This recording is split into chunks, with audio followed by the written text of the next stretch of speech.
Well, welcome everyone. And here we are live again at Back to the Drawing Board with myself, Will Playden, and Kenny Calderon, who is yet to join us today, but I'm sure he's on his way.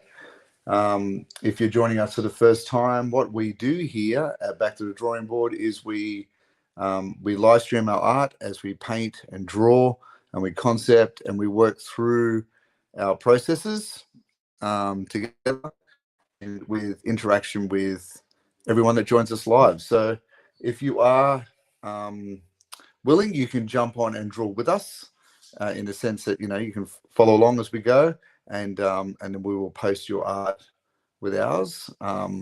And we also invite you to post your art on the Artists of the Universe Facebook site as well, which is open to everyone to post their work on there. So Kenny and I are going through the Masters of the Universe realm, one hero and villain at a time. So if I just bring up our little chart here, if I can. All right, here we go. All right, so on our chart, we've got,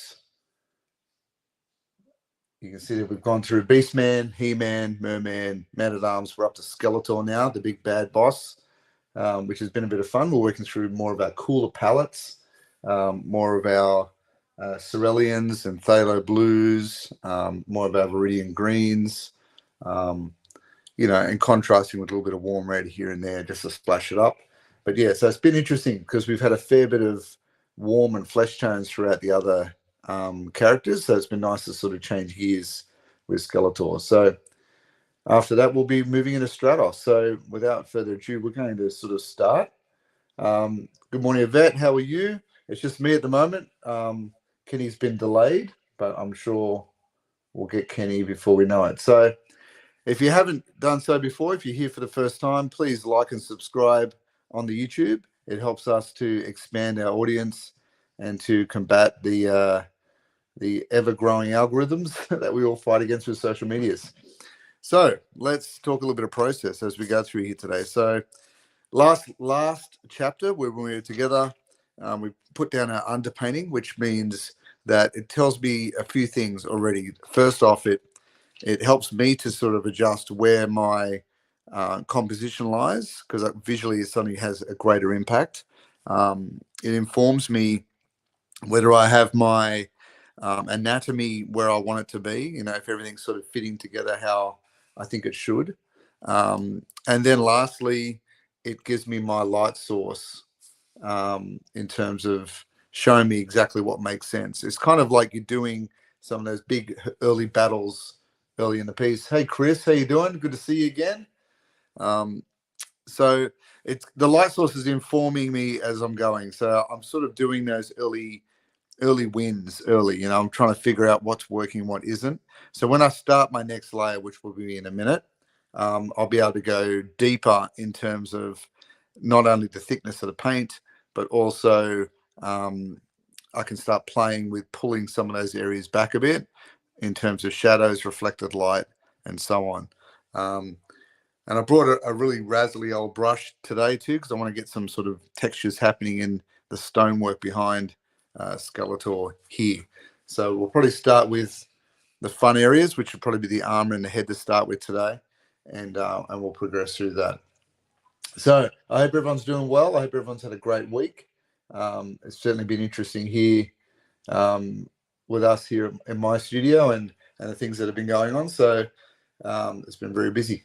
But give us a heads up. What's been happening in the world of you? Put it in the chats, and we'll start our conversation. And I'm just going to check to see how Kenny's doing. Yeah, nothing yet. Okay. All right, so let's rock and roll. So I'm just going to get my paint mixed up, and I'm using gouache as always. Living on the gouache. I'm just going to get some of those nice cool colors ready to go. So I'm using a viridian green mixed in with and of course I've got my titanium white and my lamp black.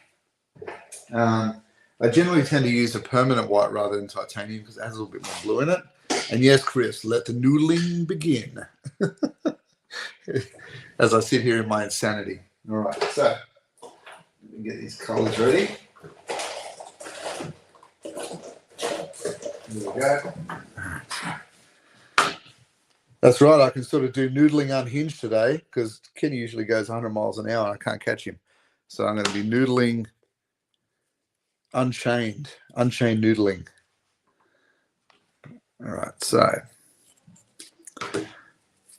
And for the Skeletor, I'm really sort of going with a real lemony yellow and mixing that with a Prussian blue. So it gives me a real sort of lime green. So I'll put that base green down. So we're going to start to build on top of that today and let that skull sort of start to thrive a little bit, which is good. That's what we want. We want that skull looking really 3D and sort of chunky. So, Chris, what have we been up to this week in terms of our creations? What have you been drawing and painting?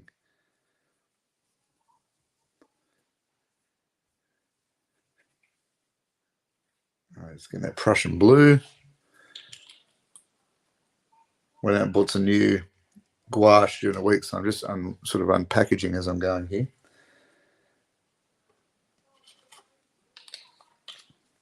All right.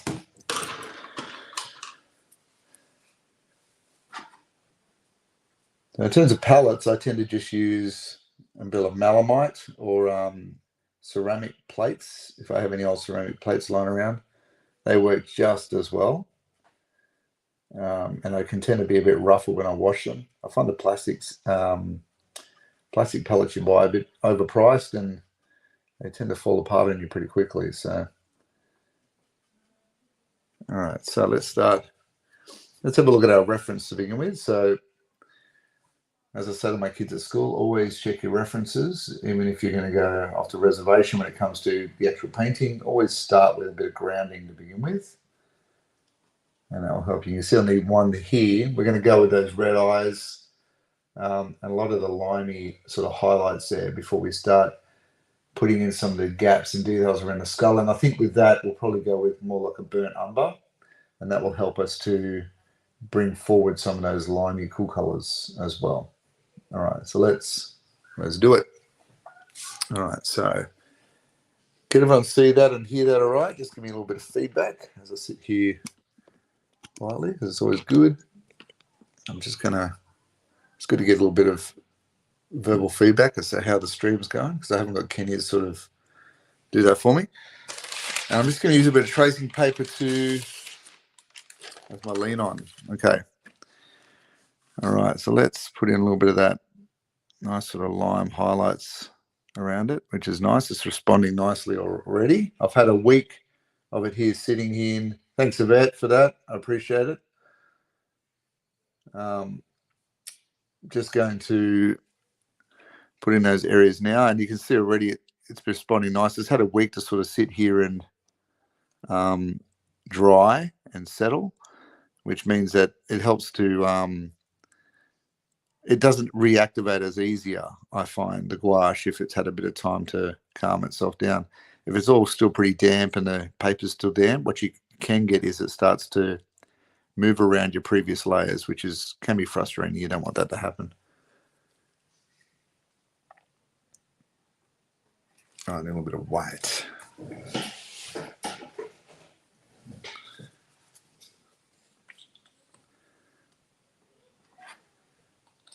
I was having a look at some of those earlier renditions of Skeletor with some of the books and during the week, and they've got some great imagery of his eyes where they're really round and flamed and red, and they might pretty much stare right at you. But I might do that when I do the battle armor Skeletor. This one's going to be looking up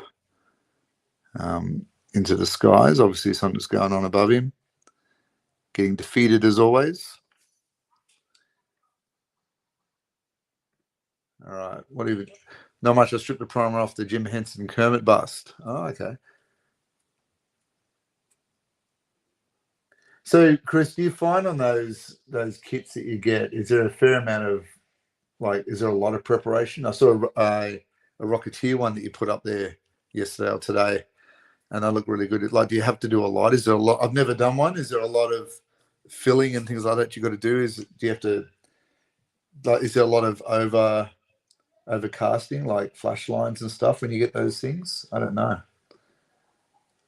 I imagine you get a bit if it's coming out of a factory, I guess.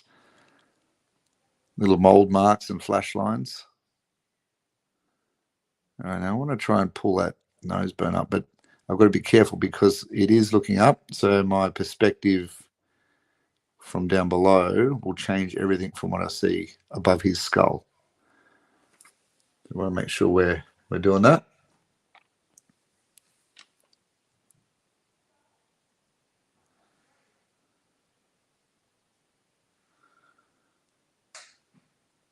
Like so.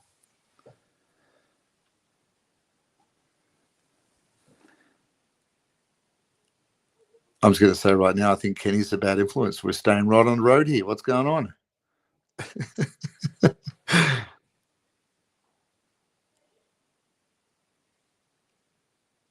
All right.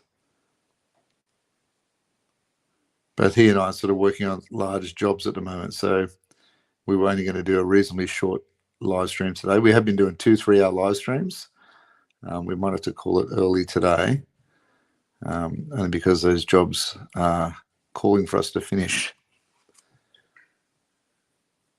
So you can see already with that next layer of green, it's already popping that red further out. And yes, I do have to do a little layer on that red, but you can see already just that green being a nice complementary color is really pushing that red against that red, and sort of they're at conflict, which is good. That's exactly what we want.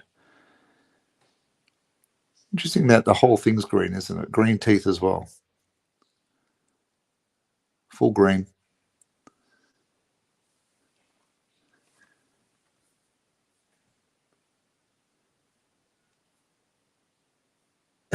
What are you saying of it? Time will tell. It's the test. That's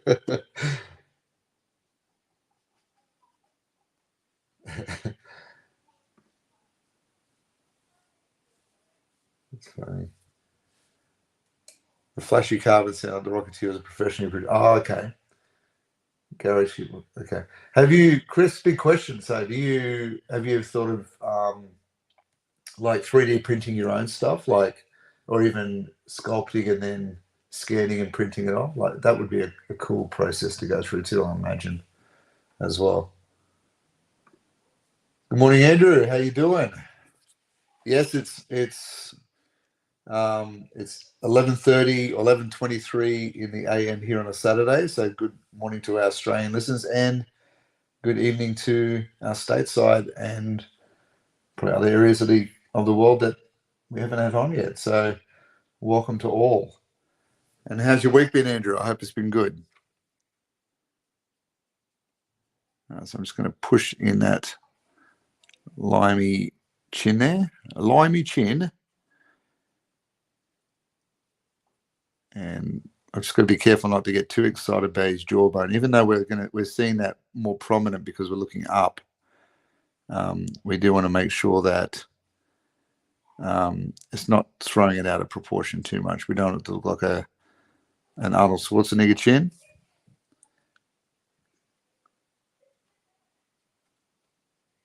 That'd be an interesting bit of casting. Arnold Schwarzenegger as Skeletor. All right, so I'm just going to throw a little bit of darkness underneath that green. So I'm just going to mix up a little bit of blue, maybe a touch of burnt sienna, just to get that sort of Terminator line there registering on his chin, on his jawbone. And then that will give me some nice reflector lights. So when I throw in the darkness underneath there, it'll really push it forward. Like so.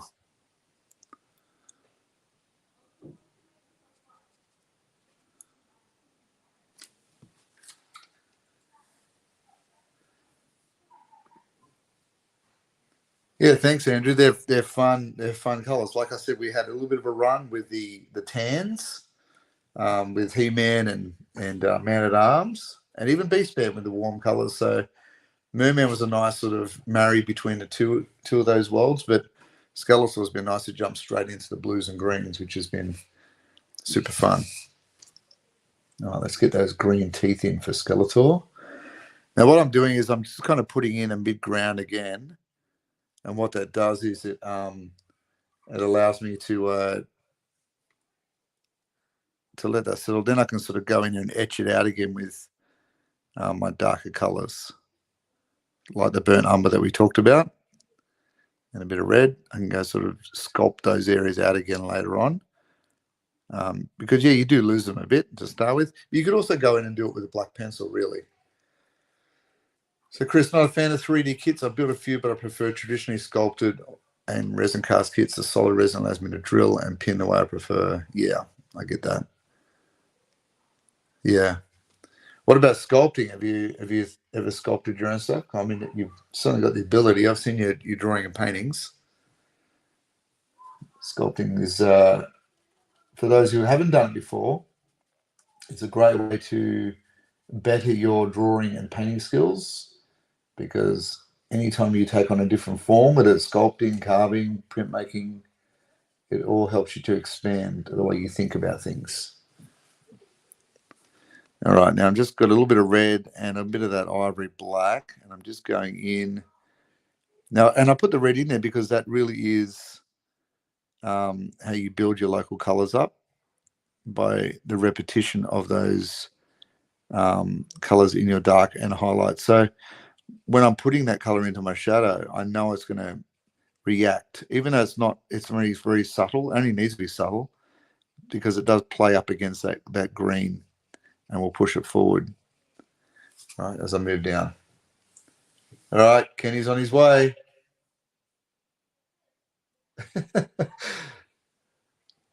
I'm on my way, Guy, but I think you meant to say guys. All right, so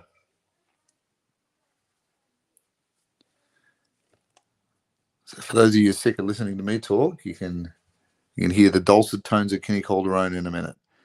So while I've got you here, I'm just going to go around here and just clean up that edge of his skull. And I guess I made a decision fairly early on that it's going to be a case where I didn't want his skull glowing like a haunted house sort of luminescent thing going on. I really wanted it to be, I wanted his skull to feel really solid and weighty.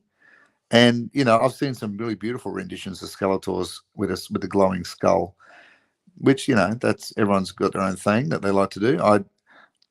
I kind of wanted to do him when I dived in. This is the first Skeletor I've ever painted, but I wanted to sort of make him feel like you could grab his face like the toy, like you grab onto something that was very grounded in reality.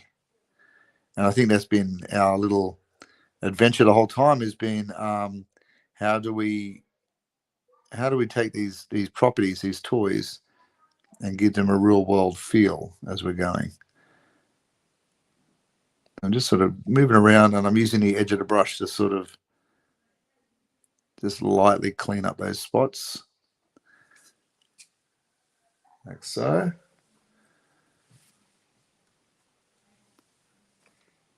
And it's the kind of thing that when you start and you're painting and you start getting into that realm of your mind moving into where the painting is, you'll find yourself jumping. You'll go, oh, here, and then I go to here, then I go to there. And it becomes this movement around the actual sculpture. Yeah, lots of abs. Or even like the reference, I'll bring it up. Odd-sized abs, lopsided abs. One side, let's go with 5. Let's go with 4 on the other. Like, let's have ourselves lopsided so we run in circles. That's what we're talking about. Like a rudder on a boat. Just have the rudder down one side and just cut circles. That's what we're doing.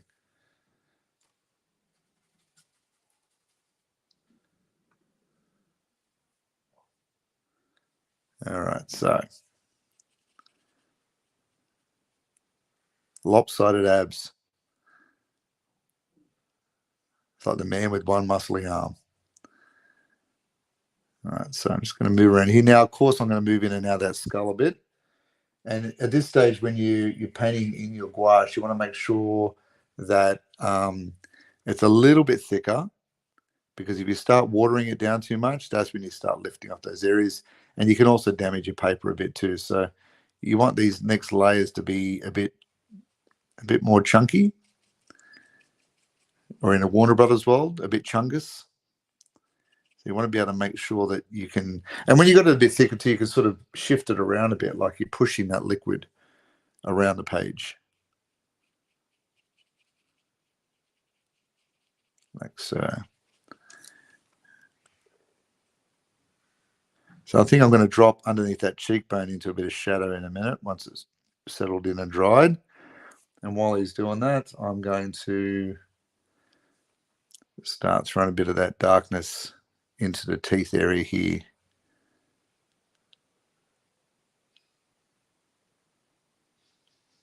Like so.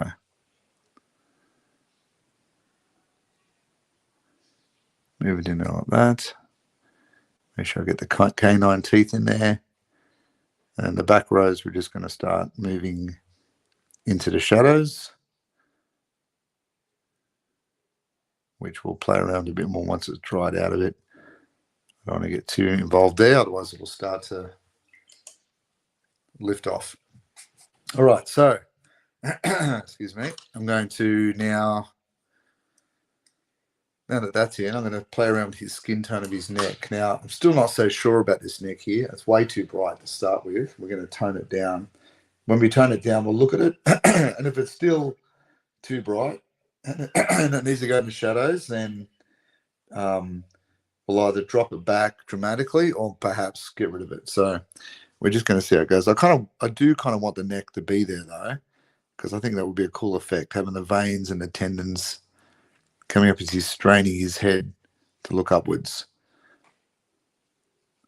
So I'm just going to map out lint with a bit of line work where I kind of want it to go. Sort of showing where I'm going to leave areas. And then darken down my blue. So I'm going to add a little bit of Prussian blue to my cerulean. And then a little bit of lamp black. And a little bit of sienna, burnt sienna, just to warm it up a bit. And I'm just starting my shadows. As I say to my kids at school, always start where it's safe to begin. There's nothing worse than committing to an area and you get it wrong. Like, it takes a fair amount of expertise to know how the paint's going to roll to drive that hammer in with one hit from the hammer. So you got to kind of ease into it and always start in your shadows and move into those areas. And it allows you to not only see what the color looks like before you commit to the page, but it also allows you to realize how much pressure to put on your brush so you don't splay the brush into areas that you don't want. Splay. That's the word of the day. Splay. All right. So I'm just going to get a little bit of white into that now. Now we've got a nice bluey gray happening. And I'm just going to work around his Adam's apple. They call that Adam's apple in the States. I don't know. Adam's apple, Eve's banana. I don't know. The throat area. We'll go with throat area. Now, already next we've got rid of that white. It's starting to, you can see it's starting to push it back a bit more now. Like so. Right. So now I've got some dark tones. I've got some mid-tones or light mid-tones. They're still not quite merged enough as I would want them to be. So just with a little bit of water on the brush, and just kind of move those areas together again, moving back and forward with my brush to kind of give me the nice balance of mid-tones. You can mix up a mid-tone, of course, and go into it with that, but I tend to find that it just makes too much weight. And I kind of like the idea that the old-time artists, going back to the Renaissance days and the Romantic era days of painting, where their shadow areas are very thin, but their highlight areas are very thick. So it helps you to. They did a lot of their shadows in glazes, like just going through and glazing areas up, and the shadow areas had that nice sort of depth to them because of the glazing, and the highlight areas jumped forward because they were so bright and so thick. That's why you see you got to some of those Rembrandts in real life, and you look at the nose areas and the cheekbones are super bright, super chunky. And just a little bit of highlight now on the throat, and a little bit on some of those tendons and veins coming up here. Such a bizarre character with the skull head and the humanoid neck. All right. So welcome everyone. If you haven't joined me before, Kenny and I get back to the drawing board each week, and it's about us sort of honing and perfecting and practicing what we do, and about having a good time. It's always good to share time in our online studio after a busy week to talk art, to talk pop culture, to share techniques, and to see how these little adventures unfold. Now, yes, we just picked a theme. We've got some other themes coming down the traps as we've talked about, but the He-Man one is always one I've always wanted to do because it's so colourful, and I kind of love that idea of tech and sorcery and that sort of Conan the Barbarian meets a sort of futuristic or maybe a lost technology or a lost realm. Something happened on this planet where the tech world disappeared, but they're still hanging on to stuff.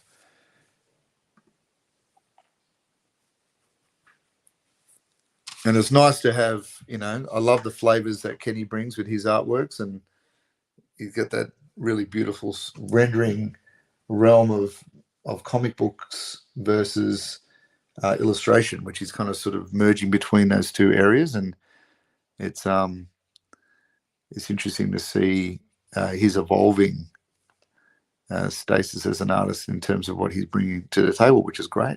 Love it. I'm just going to clean up that edge there, because last time we were together, I kind of banged it out and went pretty fast on it, which means there's some areas where I'm not going to be happy with it until it's clean. That's just how I tend to work, as I tend to have my my areas having nice sort of clean edges and sort of crisp, sort of thick line work. That's right, Kenny. Like Flash Gordon meets Conan. I wonder if they'll ever reboot the Flash Gordon stuff. I don't know. Some things are meant for a time, aren't they?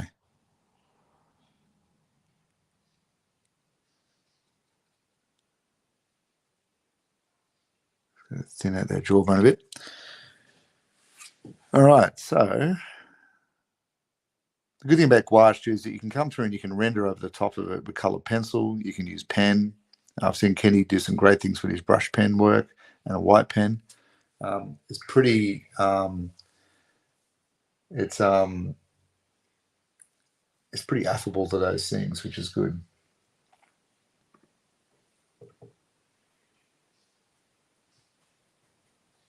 Like Conan meets Flash Gordon, you mean, Andrew? Yeah. Yep. It's cool that way, isn't it? Even Flash Gordon had that real kind of Art Deco kind of technology, like they'd tune in with a screen that was chunky buttons and lightning bolts and invented tech, which I love. It's kind of like that 1950s Adventures of Superman with George Reeves when you'd see Krypton. It was all invented tech, and I love that. Yes. As Kenny would say, indeed. In fact, I'm going to bring it up just to agree with you. So even though Kenny's not here, I'm going to use Kenny's indeed to agree with people.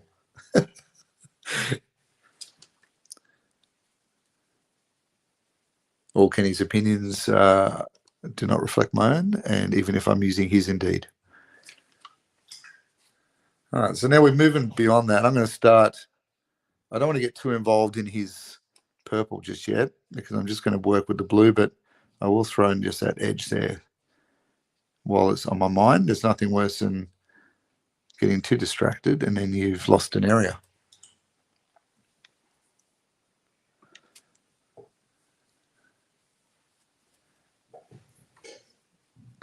All right, so that green settled down a bit as I'm watching it. So I'm just going to throw a little bit of darkness just under those cheekbones there, which will give us a nice bit of depth. And I'm just going very gently. Sounds like Bob Ross, doesn't it? Just got a little jelly pen, a little tree. Yeah. And I'm just going to put that little darkness in there like that. I'd love to see a Bob Ross Skeletor. Could change my life. Right, just under that. And then that already is starting to push that area back, which is exactly where it was.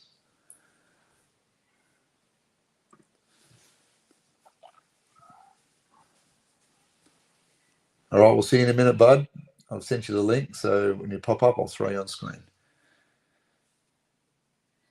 All right, so when that green's giving me a lot of midtones and darks now, which is perfect. A little bit of rouge on the cheeks. Yes, why not? Why not? A little bit of alizarin. So when that's real settled down, so by the time I work through his skin tones here, I reckon today, I'll be able to flip the switch and come back and put in another touch of highlights on that skull, and that'll bring all that like really forward. That'll jump it all forward.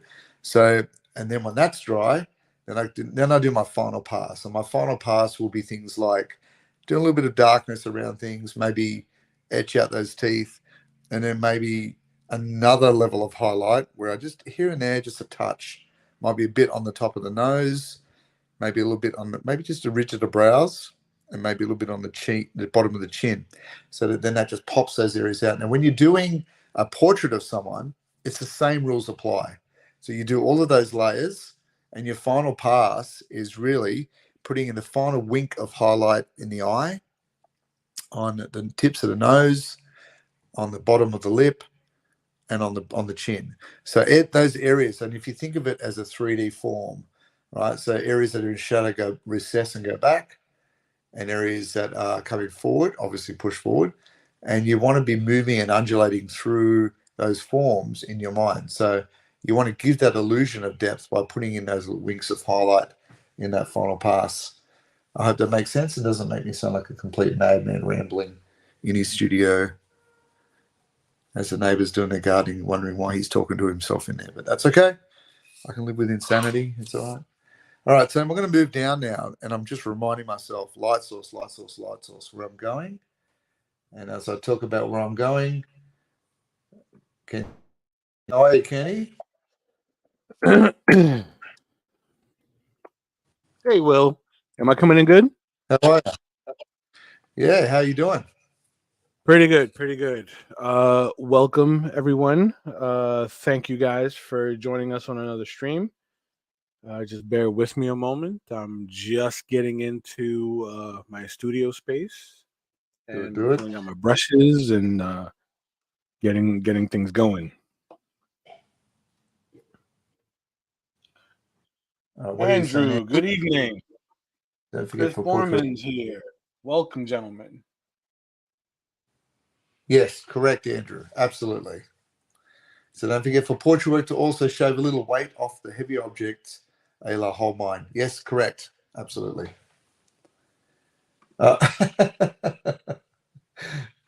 Yeah, I do too, Chris. You know, isn't that the first sign of insanity is talking to yourself? The second is answering your own questions. So yes, I get the best advice when I talk to myself as well. The worst thing is when you bump into your own brain having its argument with itself. It's like, what? I'm not even part of this argument that's happening in my brain. That happens to me when I drive. I have arguments with myself about things that I should have said in the heat of the moment. Right. Or you know what? Never even happened. The argument never even happened. Yeah, I would have Yes. said that. I would have said that. What? Oh, there we go. Yvette started the timer. She's waiting for the wheels to Yvette. fall off the vehicle. Welcome, Yvette. Happy Friday to those of you that are joining us stateside, and for those of you that are down under, a happy Saturday to you. Good morning, good evening, or rather, good afternoon and good evening. So I'm just gonna kind of run my mouth a little bit just so I can not have any dead silence as I'm getting my brushes out. um, so for those of you that are joining us now, and you know it's the first time that you guys have watched our streams, we are in character. What is number 5 Yes. I thought you were going of to say our character as in yes. we are the characters. Yes, We are character playing number characters. 5 on Indeed. our Masters of the Universe art challenge, right? And I did hear that you covered a little bit about why we do this challenge, Yes, I did. and you know why we go through the trouble of putting ourselves through such torture, right? And humiliation publicly. Yes. To do 52 of these, right? There should be no But hubris left at all by the end of it. but we thank you. We thank you Yes. for joining us in the spectacle of our humiliation, as Will Yeah. said.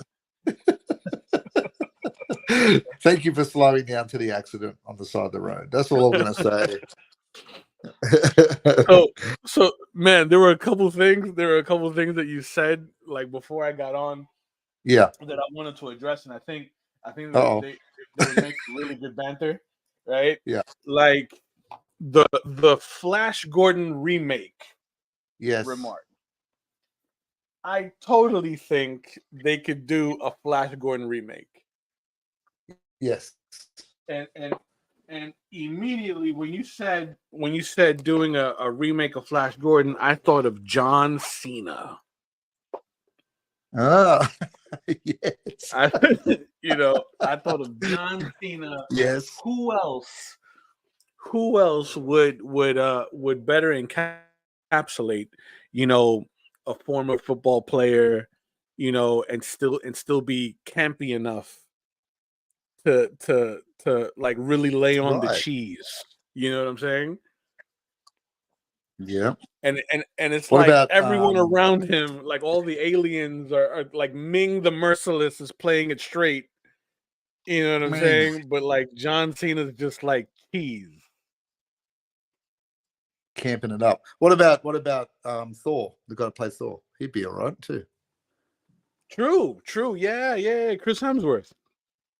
Absolutely. Yeah, because I he could does see a bit that of happening. comedy, doesn't he? Yeah. Yes. Especially in the He Guardians of does the it Galaxy sort of really stuff well. when he's with them. Yeah, that might work. Mm-hmm. But yeah, and hey, Ming the Merciless, he's got a little bit of Skeletor in him. He's got a little That's bit of right. man. A little bit of man. That he does. A touch of man. He's heavy on the myrrh. Heavy on the myrrh. Oh dear. Yes, I think it'd be, but I guess you could get away with it being that kind of strange tech because it's off-world. Like you could say, no, it's not 1930s our time. It's set in a different realm, so you could do that, I guess. True indeed. Chris says they tried a Flash Gordon TV series 20 years ago. It went nowhere. Although I kind of want to say that last beat like Macho Man read it. It went nowhere. Macho Man at the end there. It went nowhere. Nowhere. And don't pretend, Kenny, when you said that you didn't do the Macho Man hand symbols. I absolutely did. Yes, with the sticky tape on the end of them. Yeah. Nowhere. and I adjusted my enormous shades. And your bandana. Oh yeah. Tassels. The cream of the crop. There'll never be another Macho Man, will there? Like, Never. it's next level insanity when you are the part that you're playing all week long. I'm telling you. Yeah. Besides us. There'll never be another era like 80s wrestling. Correct. Like those guys were real characters. Oh, it was comic books come to life. Absolutely. You know, when you're getting out of bed in the morning and you name yourself the Ultimate Warrior from parts unknown, and then you start a university called the Ultimate Warrior University. I mean, that's next level. Like, did you see that video that's floating around Instagram of him like trying to work out with these young kids? the Ultimate Warrior. Yeah, the Ultimate Warrior. No. Oh man, I'm gonna send you that. I'm gonna send you that. He's like, he's screaming at everybody. It's like boot camp. He's screaming at everybody. Did he give it special? To squat with the bar, right? And he's dead serious about it too. That's what's scary about it. Because this is like Ultimate Warrior right before he got into the Hall of Fame. Oh, right. Yes. So his hair's short. Sorry. Yeah. Yeah, his hair's short. He's graying, right? But he's still like massive. Yeah, right. You know what I mean?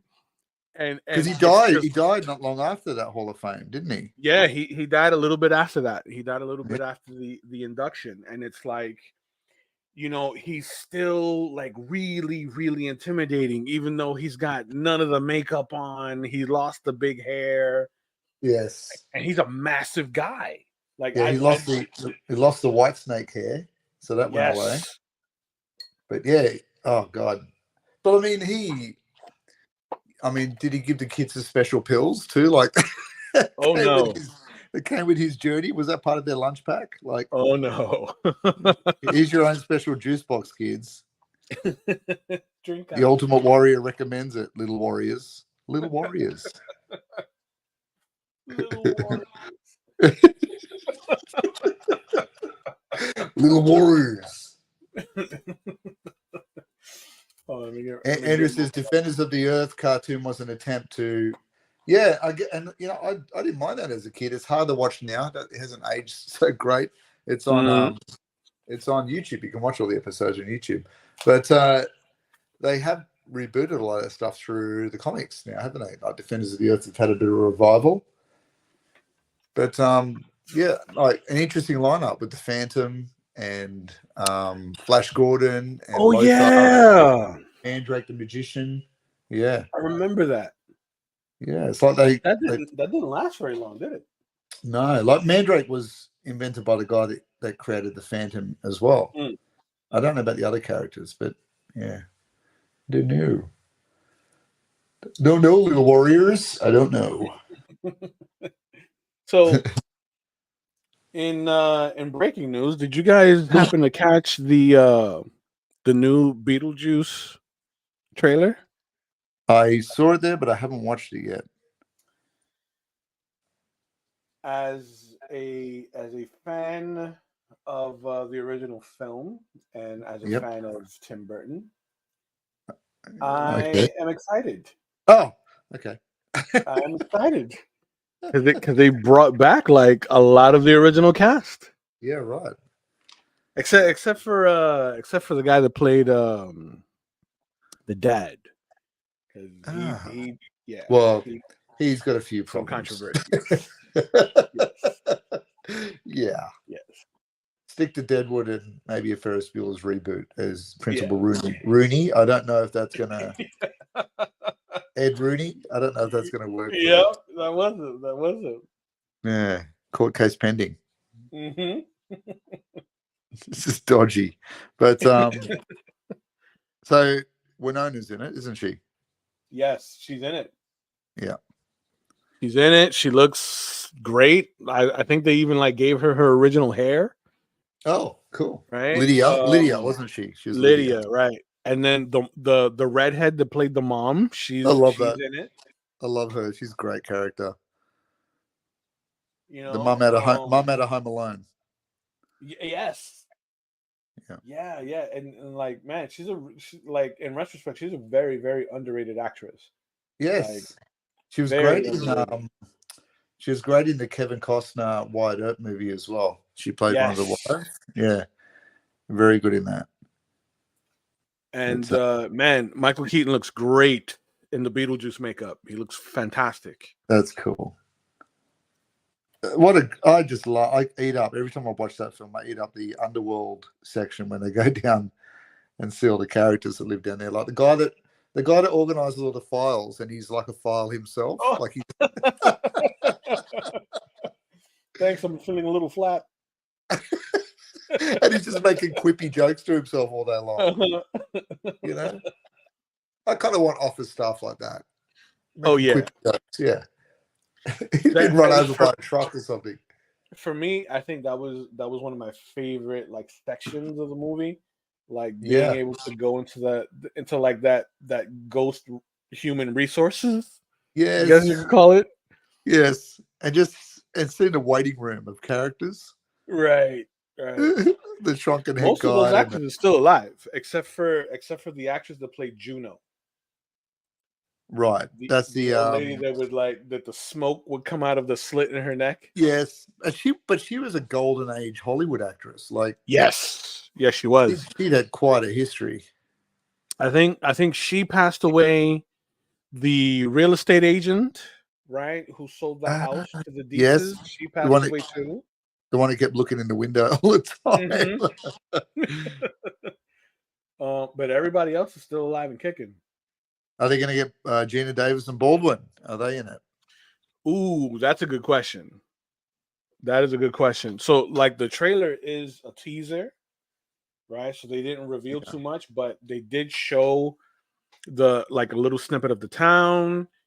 The young lady that plays Wednesday Adams, is in the Yes. movie. I believe that she plays Lydia's daughter. Yeah, that's a good choice. Like, who else would you get nowadays? I mean, Yeah, she's she's kind of fantastic. custom made for that. Yeah. She's a great actress too. Yes. Yeah. They show She's in the Scream. bridge. Oh yes.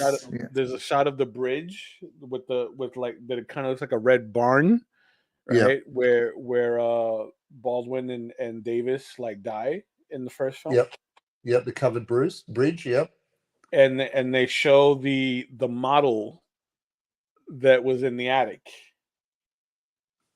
with The a model. lot of the same landmarks from the first Oh movie. yes. Yeah. The miniature. Yeah. Yes, the model of the town. Not Rick Martel. Just No. a little.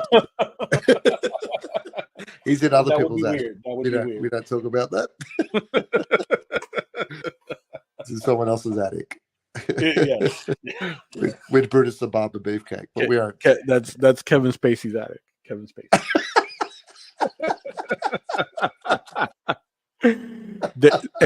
and there it is, Yvette. We've gone off road. All I'm going to say is that. Indeed. Indeed.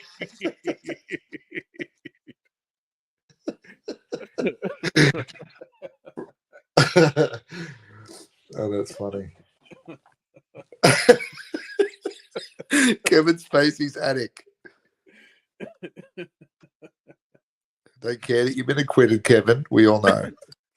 Everybody knows. Everybody knows. So Yvette No, says, that sounds good. Oh, did I have says, did I have the yeah, 12 minutes? 12 minutes. Yvette, are you saying I'm the problem? Am I the problem? Well, I think maybe we're both problems, but it's when you add us together, like gasoline and fire can both be helpful. Concoction. They can both be helpful, but together, no. Mama's on fire. So the reboot of Beetlejuice would be awesome. Yeah, so it feels like this next movie would be like the second in what feels like a trilogy, right? Because it's not Beetlejuice 2, it's Beetlejuice. Yeah, so the third one will be him. The three, like Beetlejuice. You will be know what I mean? unleashed. Like, yeah. He'll be unleashed. You know, is that like Jurassic Park or Jurassic World, where they're all over the world? Like he just gets unleashed, like Evil Dead rises. where now it's Ooh. everywhere. It's You just know, lots of evil everywhere. undead everywhere. Lots of Michael Keaton everywhere. Chris Borman says, I'll need to rewatch Beetlejuice. It's been about 35 years. Well, I would say yes. Yes. That Beetlejuice for me is one of those films that I could watch over and over again. Yeah, And I've had this discussion with Melissa, right? Where we talk because about what some of our like favorite movies would be like, right. and it's gotta be like desert island movie that it's gotta be a film that you could watch over and over again. Right. Right. Yeah. So Beetlejuice is among those films for me. Right. Nice. The original Crow movie Yeah. Yep. with I thought Brandon you were Lee, going to say that. right, is definitely another one of those. And guilty pleasure film, Hmm? Grease. Oh, now Yes. that's a wild card. I didn't expect that from you at all. And most people never see that one coming No. No. because Okay. like Grease Lightning. Kenny Calderon. I love Grease. I Yes. love Grease, and I think my favorite song out of Grease, my favorite musical number out of Grease is "Beauty School Dropout." Oh, there you go. You know what I mean? To I like love see it. Ricky Lake with the bad wig. You know, When was being, there a good wig with Ricky Lake? Let's this be is real. true. This is true. This is true. Right? And it's and like that song is so good. Beauty School Dropout. Ricky Lake. Go back to high school. You know? Yes. and God and bless you, dirty Kenny and Calderon. dirty dancing. Oh, yes. Nobody puts Kenny in the corner. We know. That's right. Yes. Melissa told me Dirty that. dancing.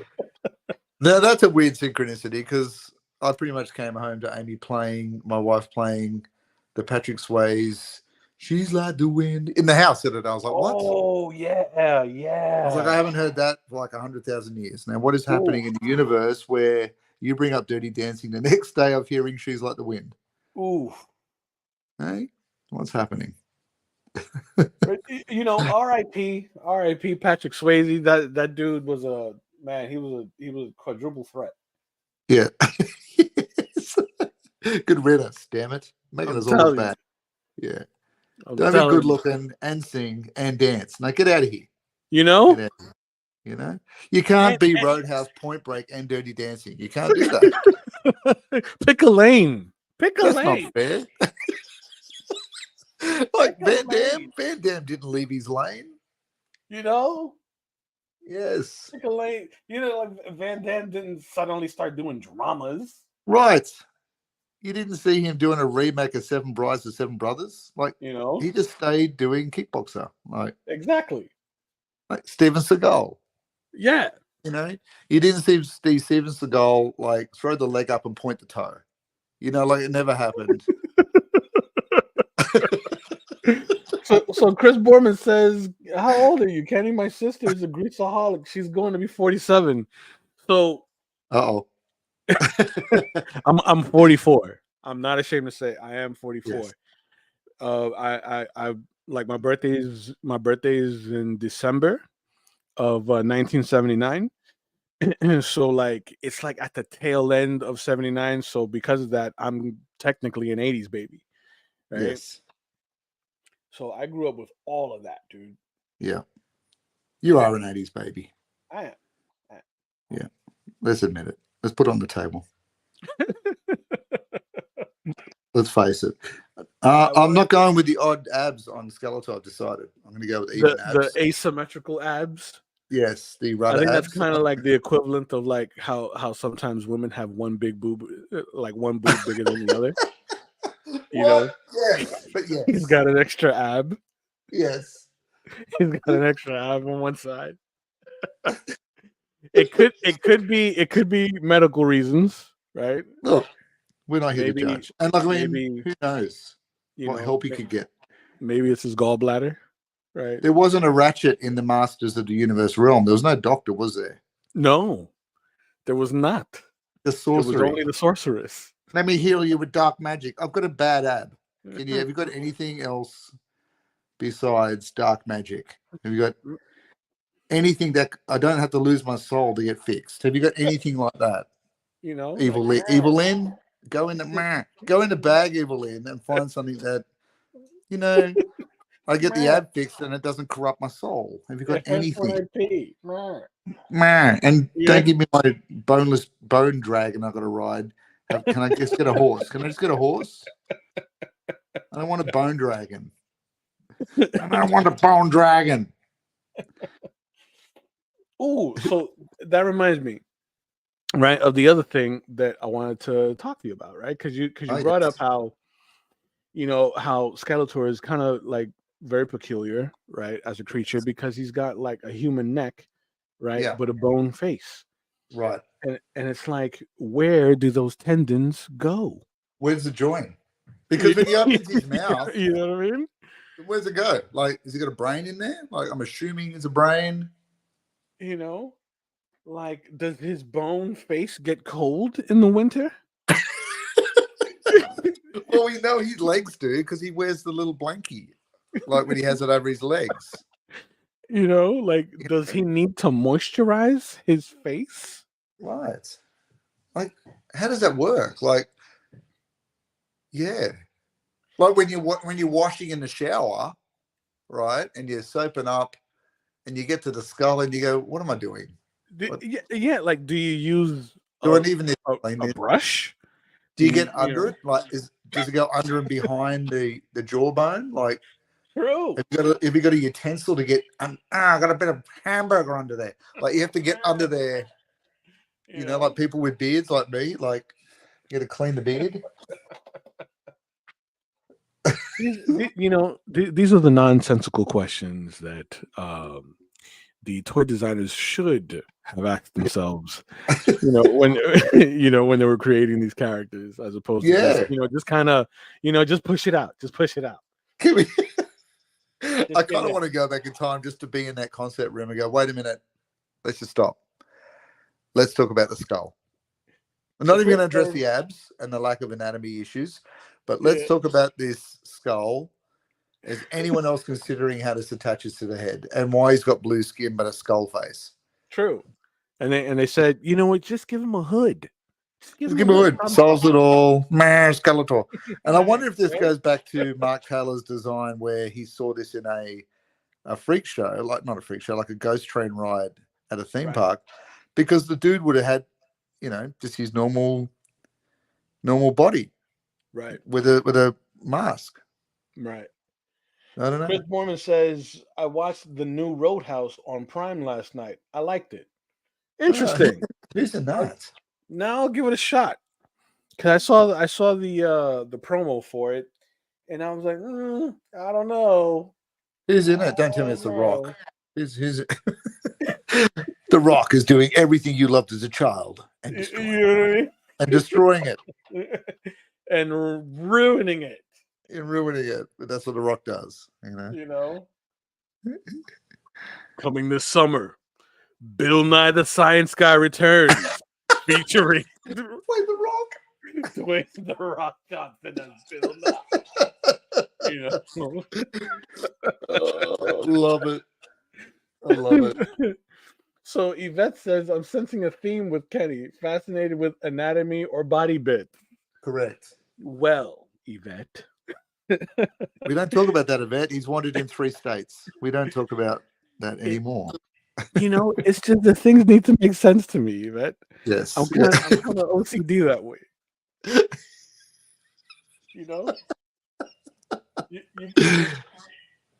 And you can't tell me that you're gonna have an odd number of abs on one half and like an even number on the other, and just expect me to just take that, right? Yvette, we put it in a big file called for research purposes. For research purposes. There we go. Research purposes. For research purposes. Oh, just like my visual now of like 100 boxes of alum that are just sitting there in someone's storeroom. The alum boxes. Yes. I can't get out of my head. Yes. I can't. It's there forever now. Oh man, that's good stuff. See, listen, folks. How else would you end a week? It's with us. That's how you You do it. know, That's how you do it. That's just not even about Skeletor anymore. it really isn't. I think it stopped being about the Motu like two characters ago. At Right? Beastman. At Beastman has stopped being about Motu. You kick back, you crack open a cold one, and just listen to Kenny Coppertone And Plato. and Coppertone Plato and just ramble about nonsense. Kenny Coppertone. Oh, that could be your wrestling name. Yes. Like There's a few that like rhyme with my last name, so it's like Kenny Coppertone, Kenny yes. Collarbone, Kenny Algerome, you know. That's great. Well, look, honestly, look at some of those wrestlers. If you could have a Nature Boy, out of all the names you pick for yourself, Nature Boy. Yeah. Mr. Wonderful. Mr. Wonderful. Mr. Wonderful. That one, I think that one was just like very misleading because like what was wonderful about him? Yeah. Angry. Very presumptuous. Mr. Perfect. Are you? Are you perfect? You're wearing a fluoro jumpsuit. I will never. Everyone can see everything. Like, are you? Are you really that perfect? I will never forget watching one of Mr. Perfect's like promos in WWE where he throws a football to himself. And he misses it. Like he throws the football and then he runs to catch his own pass. He marked himself. That's great. Yeah. The kid that had no friends learned how to catch his own football. Mr. Perfect.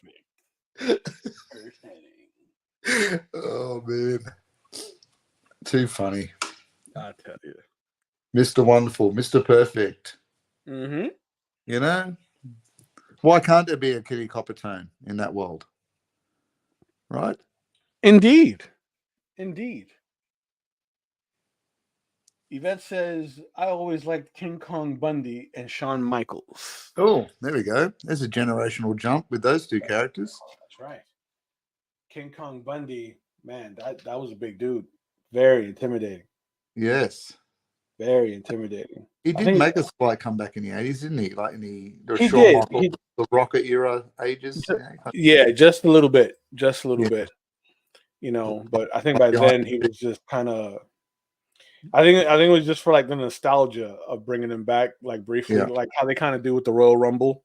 Yeah, they'll bring in some guest characters. Some listen to me, guest characters. They'll bring in some guest wrestlers, to just kind of fill out the Rumble roster. And it's nice to see some of the old wrestlers, but then they come out with the shirt off, and you're like, yeah, exactly. Come on, man! Like, wear a shirt now, Jake the Snake. It's not. Come on, man. Come on, man. Like, no Iron Sheik. We don't want to. No, we don't want to see all of that. It's too much movement. They kind of do the slight jog to the stage, like Roddy Piper did that. I was like, dude, just you were great in your time. Like, can we just leave it there? I know you got medical bills to pay for, but can't you get on the commentary or something? Yeah, it's hard. Shawn Michaels, I will say, like he's held up pretty well. Physically, he did. His voice got wrecked from the old roids. He just got wrecked. They will get that roid voice, Yeah. The Vince McMahon roid voice. Yeah. Shawn actually held up pretty well, and like deserves a lot of accolade for still being able to perform. After all the medical issues and stuff. Yeah. Same with Hitman Hart. He lasted True. really well too. And Undertaker, they held together all right. Yeah. How's your Skeletor going there? Back to what? The actual reason what we're doing. Chris Borman says Kenny came in late tonight like a guest character. Shazam, Chris. Shazam. It's every 2 minutes we have a new guest. You know, it's like you hear that tone from Street Fighter. Here comes a new challenger.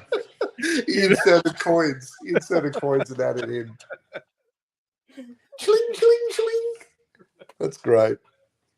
I love that. Yes. I feel like we need to have like the Royal Rumble countdown with the crowd. With the little digital countdown in the corner. Uh-huh. So getting back to business. Yes, business. So what? Yeah, business. Yeah. So what I'm doing is I am sort of layering more shadow values over the forest green that I used to pull out some shadow values over the blues that I did last week. Yeah. So I'm just kind of like compounding that, right? Because you don't want to do too much. Like Will mentioned earlier in the stream, you don't want to do too much without letting the paint sort of like set, right? Yes. Because you run the risk of pulling your local color up.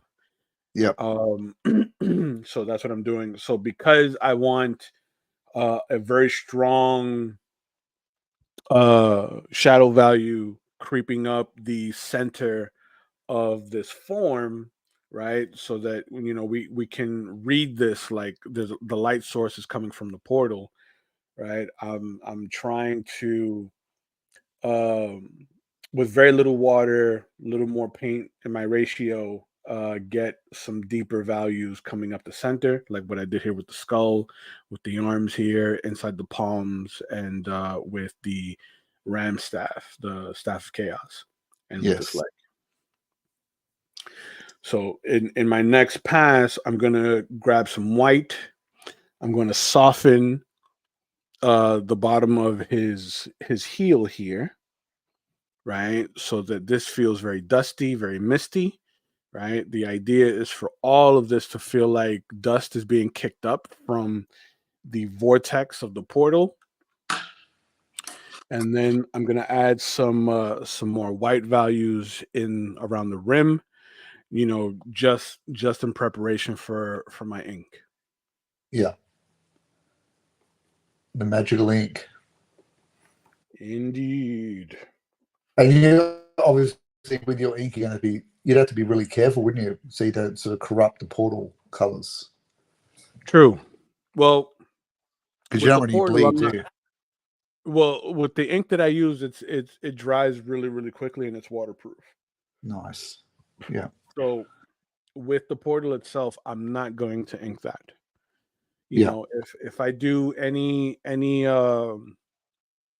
I guess like sharp rendering to the portal, I'm gonna use some colored pencil or some graphite, right? Just so I can get some nice contrasts in there, right, to sharpen Yeah. some areas up. But all of the Nice. ink is going to go on Skeletor. A lot of the rendering is going to be on Skeletor. So like the portal and the dust is sort of like a secondary kind of thing to just dress the main subject. Yeah. Are you doing any more layers on that portal, or is that it is what it is? Yeah. I'm gonna do a little more, just so that I'm gonna like make a mixture of the forest green that I'm using for my shadows here, Yeah. and a little bit of yellow, just so I can get some like mid tones here, Yeah. right? With the lime, the yellow that's already there, like local, and Yep. just so that I could get a nice like wave pattern in the mist here in the faces. Nice. Very cool. Very cool.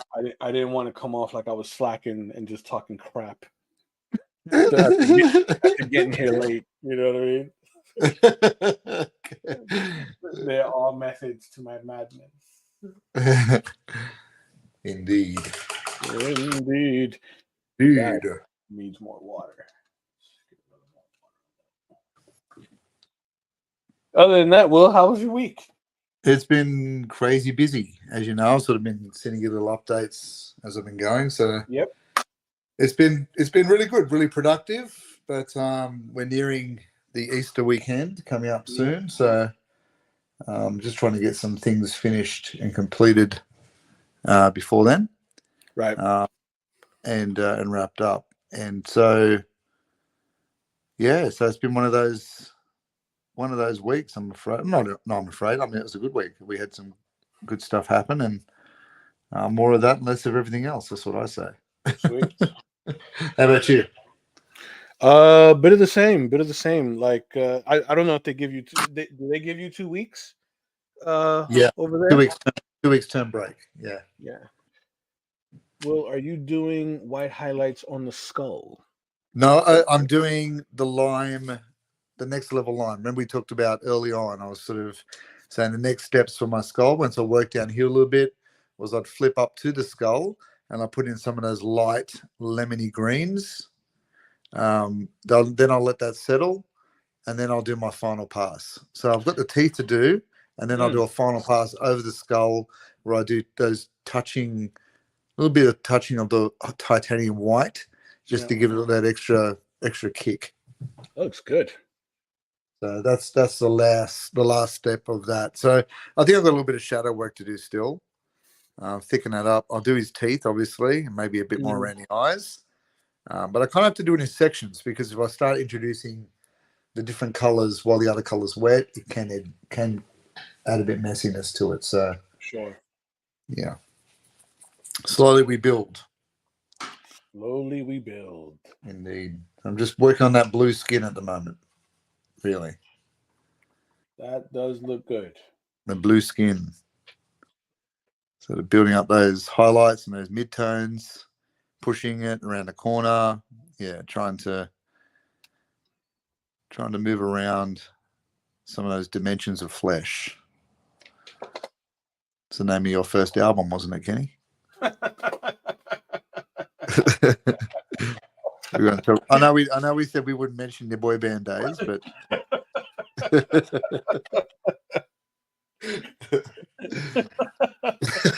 You got me. Yeah. You know. Listen, 1994 was a dark time for everyone, not just you. I had bangs. I wore eyeliner. You know. You can a cappella like nobody's business. I've heard you. Dimensions of flesh coming this summer. Kenny Coppertone. So good. So good. You were underrated. You were talking about people that were underrated. You were underrated. You and the mother out of Beetlejuice, both underrated. I want to know, they're going to get the artistic advisor friend back in Beetlejuice, because he was pretty funny. Who now? Like, why did that dad allow that guy to be in that house? He drove me crazy. Oh, the interior decorator. Yeah. Otho. That's Otho or Otho? Yeah. Yeah. What, did he name himself that? I wonder. He should have made up. Yeah. I wonder if he'll make a comeback. Is he even still alive? That's the big question. I think so. Because he's a big dude. I think so. There's a whole lot of Otho. Let's ask Uncle Google. Uncle Google. Otho from Beetlejuice. The actor's name is William Glenn Shaddix or Shaddix. Double first name. That's interesting. Yeah. Double first name, folks. And I think he passed. Let's see here.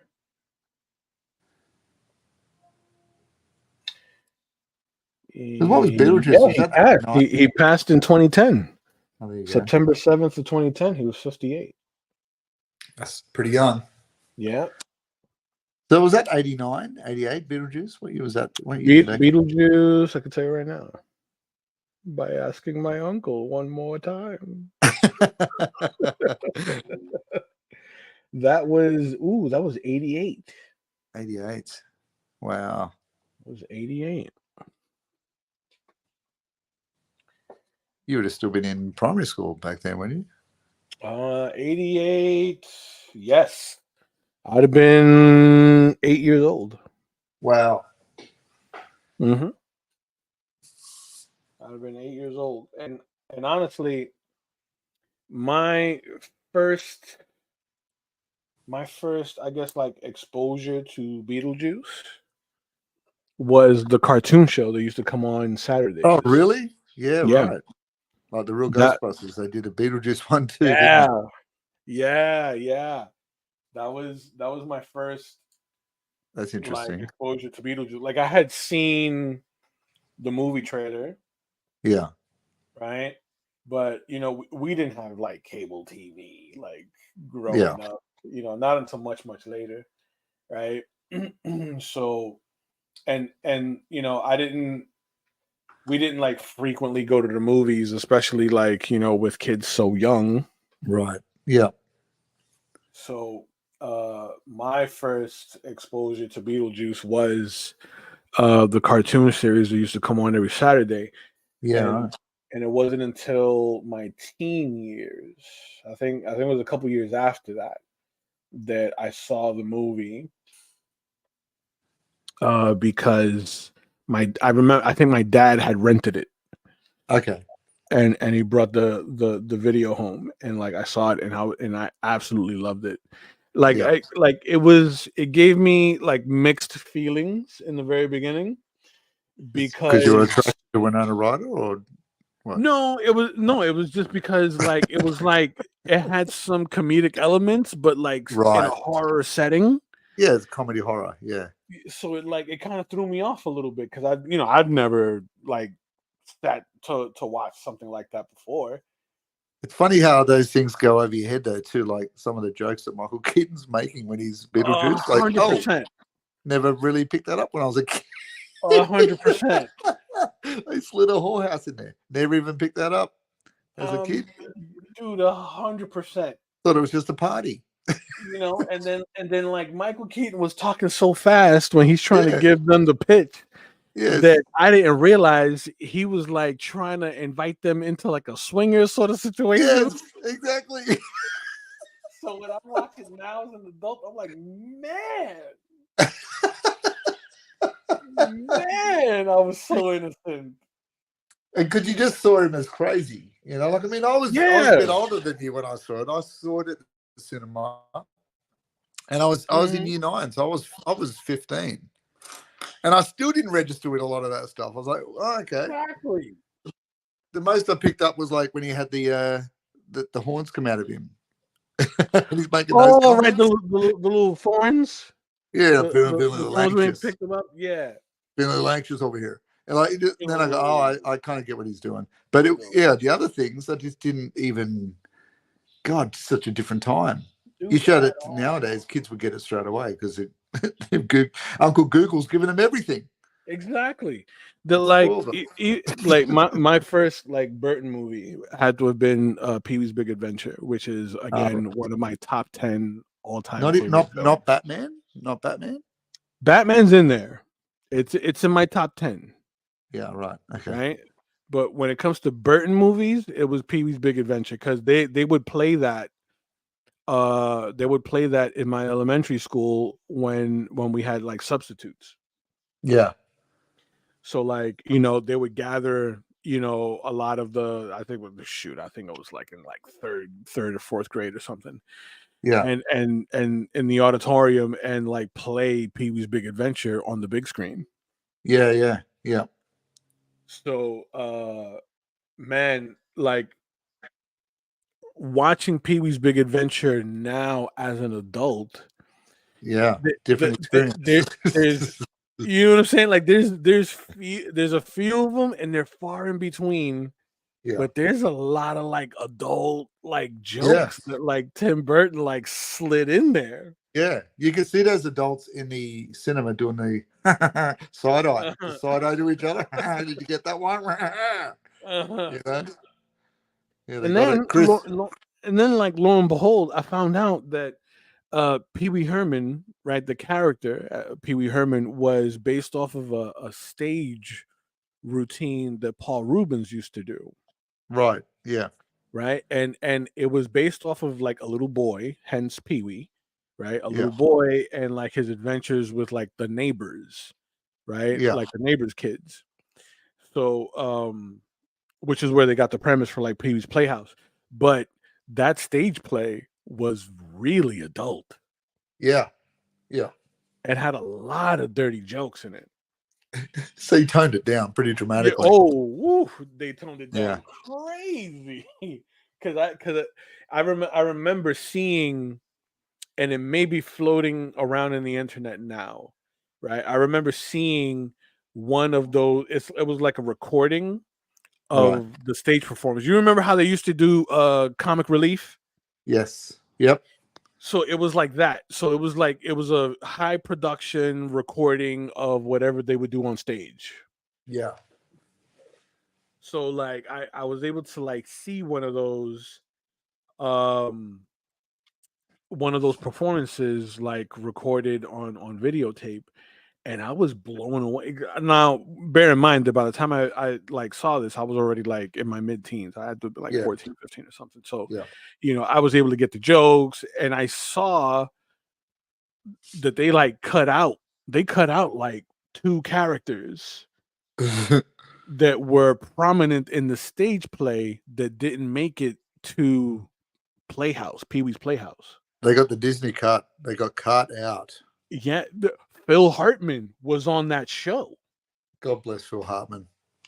Love Phil Phil Hartman. Hartman, he played this old sea captain in that stage show. You don't even need to explain it. I just know what he'd be like.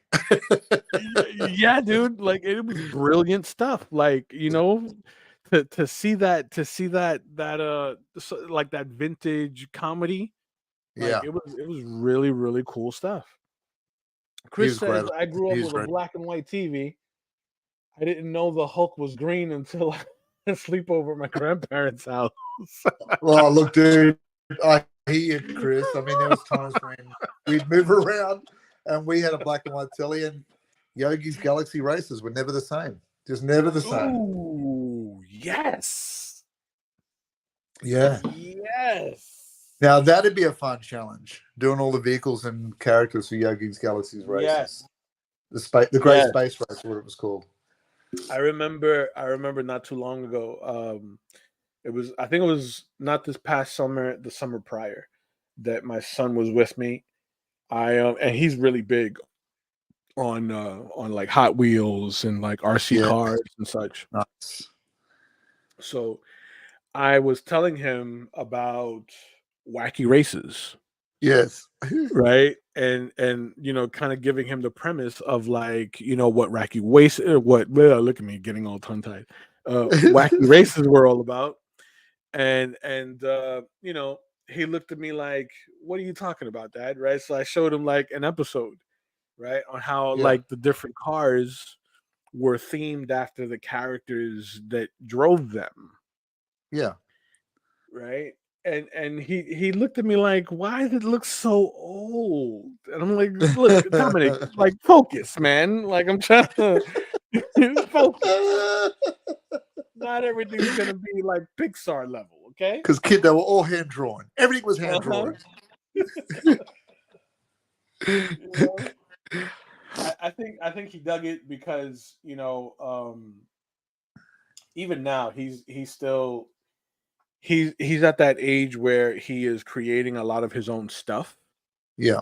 Right, but it's like based off of like an IP that's already existing. Like he created his own region of Pokemon. Nice. And he's like created Pokemon that originate from that region and their evolutions. You know what I mean? Yeah. And Yeah. he's got like a whole binder full of them. Nice. You know what I mean? So like when he showed me Yeah. that, in one of our recent conversations, I felt like really proud. Like, oh, my son's kind of a nerd. You know, I knew that gene would come out sooner or later. like, oh, you know, you Yeah, can't help but get that sense of pride. Like, oh, yeah. you know, You got a bit of dad's goofy goober in you. there you Excellent. go, there you go. But now it kind of puts a little bit of fear in me as to like what could potentially happen when he hits like 16, because I remember Yes, how I was at 16. yes, yes. It's a bit more accepted now than when we were kids, though. Like, A little bit. it was a dark secret if you had comic books, like back in the 80s and 90s. Oh yeah, yeah. Now Actually, it's matter now of fact, it's there's a really really good documentary. There's a really good documentary that I saw. I believe it was on Hulu. It was either Hulu or Netflix, where they right, talk about the evolution of comic books, right. right? And like what their original intended purpose was for, and like they interview, dude, it was like rare interviews of Jack Kirby. Oh, more Yeah, of that. yeah, yeah, yeah, Love yeah, that. yeah. They, The king. some conversations that they had with Athena Finger, Bill Finger's daughter. Yes. Okay. Um, That would be yeah, interesting. great stuff. It was a great doc, great doc, Yeah. and like it kind of put comics in perspective for me, right? Because Yeah.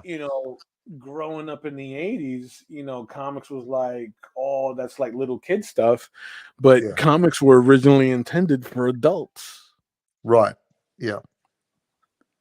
You know what I mean? Like there was nothing that was supposed to be like, I guess, kid friendly about it. The Yeah. content was intended for adults, especially during the time, right? Because you know, uh, it was really meant as like a form of escapism for adults.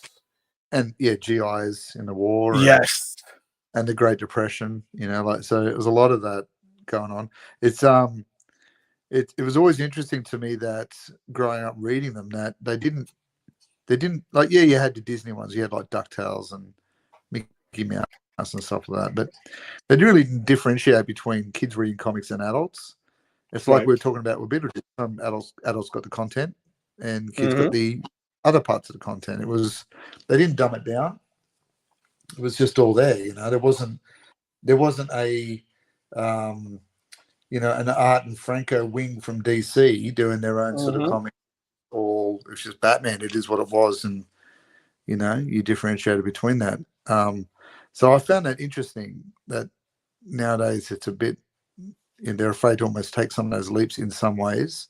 Hmm. Um, yeah, so I love hearing those old docos, because it was at a time when all of that was just general, just general Yeah. public perception, and I guess that's what led to the comics code a bit too. But yeah, interesting, Yeah, interesting.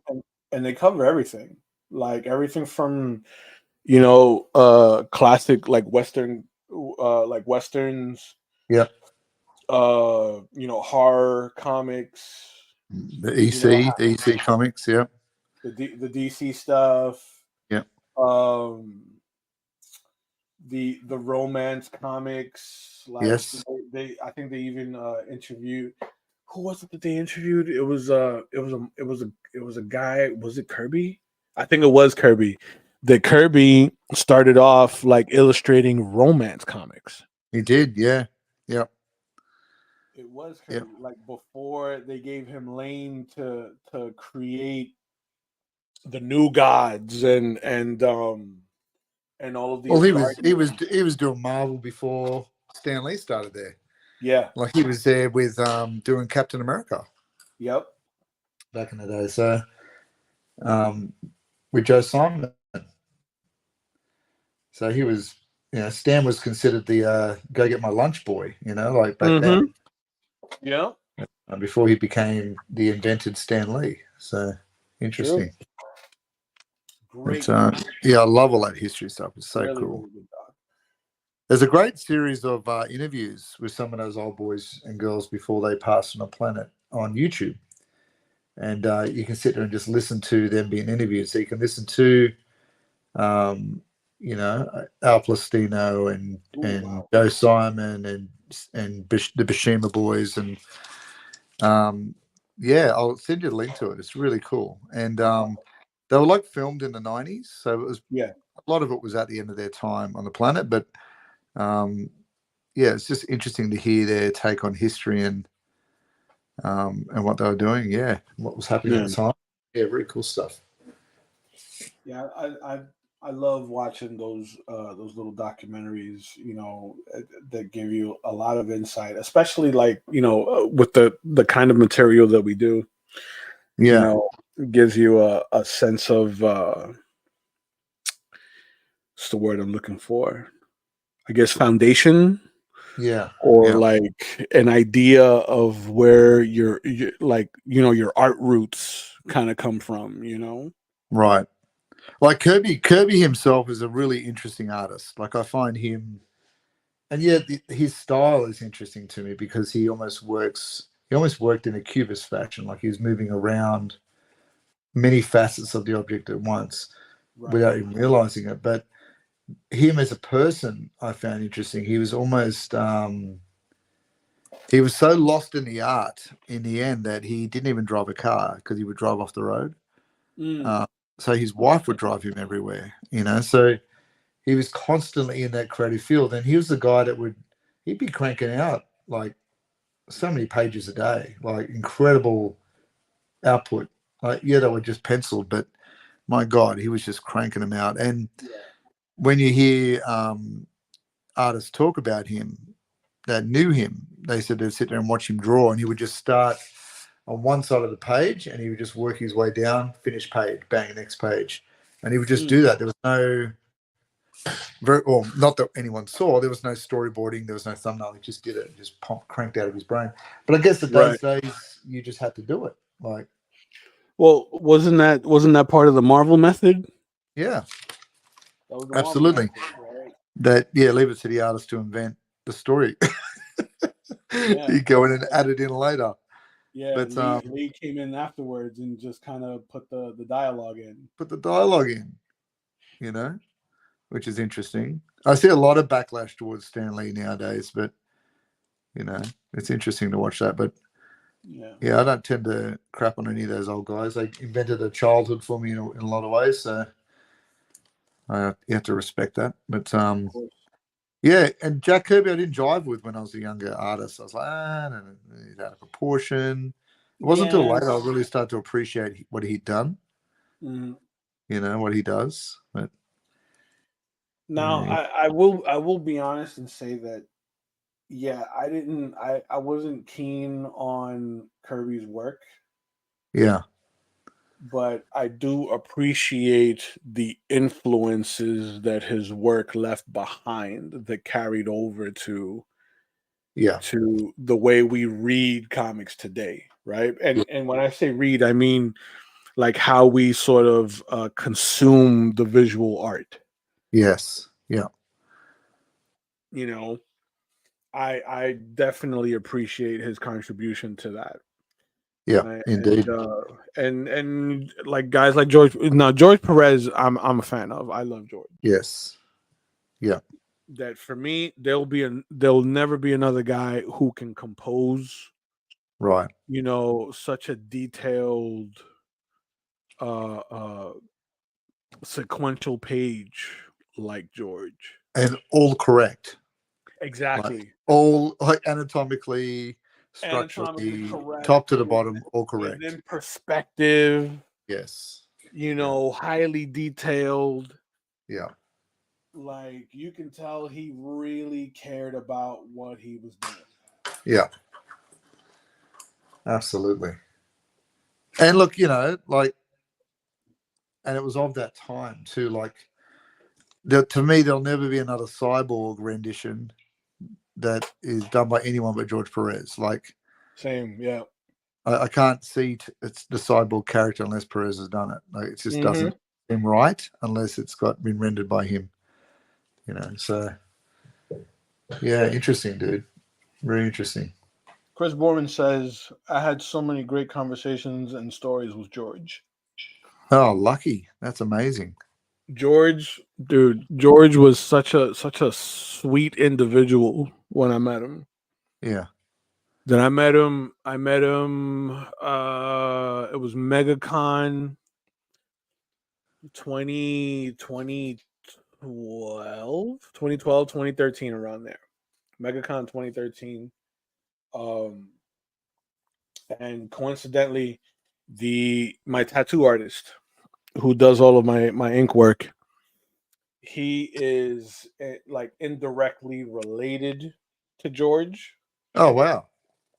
That like it's like through marriage that like a cousin of his is like George's like goddaughter or something because he knew Yeah. him, right? Yeah. So there we are. It's the last day of MegaCon, and shout out to Xavier who works over at Black Hand Tattoo Studio. He Xavier tells me, "Dude, you want to go meet George?" And I got giddy. Like I was like, Yeah. "Who me? What? No!" And I'm like patting my bald head like as if to like Yeah. pat my hair back into place. Like no, You fangirling. Yeah. I look a mess, right?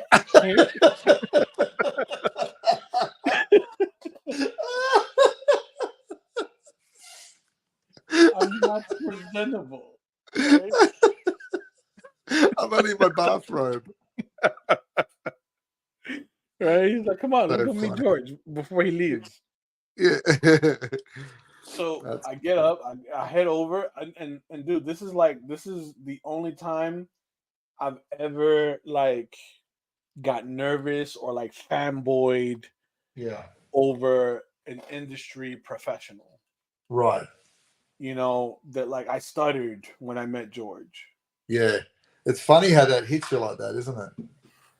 And man, he was super nice. Super nice. And like, I told him, look, I'm sorry. Like, I told him that I loved his work on shoot. What was the name of the book that he was on? I think it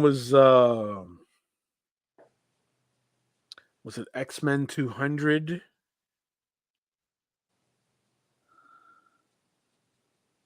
It was either X-Men 200 or Avengers 200, but it was one of those books where it was one of those collage covers that he did. And I got the issue of the book wrong. And he Oh, corrected okay. me, and I felt so crunchy, right? But it was like, I'm sorry, I'm nervous. He's like, "Oh, That's it's so okay. funny. It's super nice." Just a He was number. super All right. nice, That's you great. know.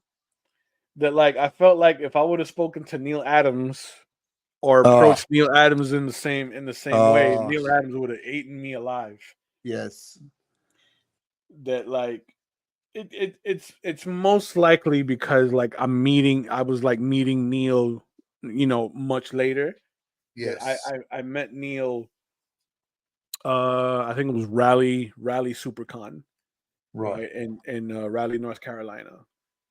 And Neil was there, which is rare because he's hardly ever there like before the show opens. He Yeah. usually has like a lot of his employees kind of like setting up the booth and laying out his prints. Basically like our show. Is that what you're saying? Yeah. so so I did a I got it. setup and you just swan in. Yeah, I just Yes, kind of I'm was here, like, my people. din, din, din, din, din, right? And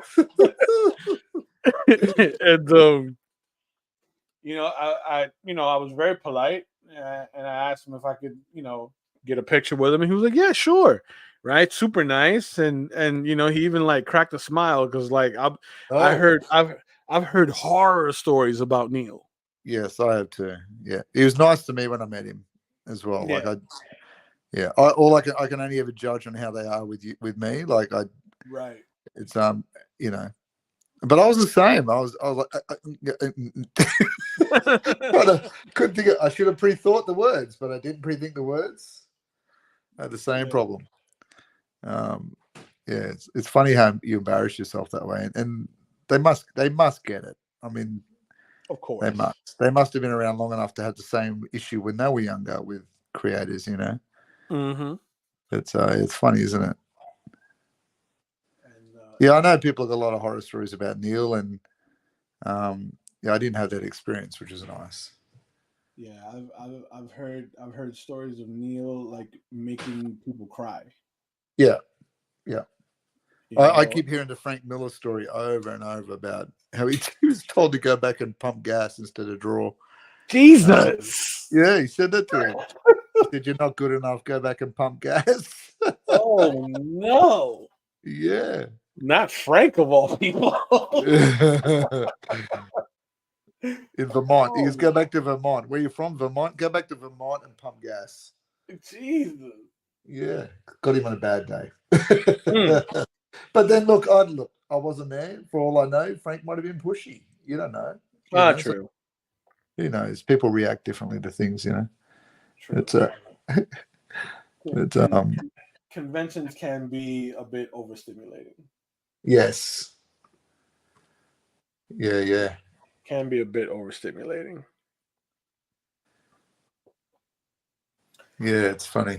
Yeah, it's a funny realm, isn't it? I met Al Plastino before he passed away. Oh wow. Yeah, Nice. he was. I think he was quite sick, and he was raising money for what's the cause? Where I think we mentioned it before about artists that need health and Oh, like retired artists that yeah. need a What little what help, is it? kind Is of it thing. Heroes? Heroes? Yes. Yes. Yeah. Anyway, so he was raising money for that, and I went up to the I went up to the table, and it's him and his daughter sitting there, and I didn't prepare. I had no words to say. I went up there. I looked like an idiot. I was pretending to shuffle through things on the table. Uh-huh.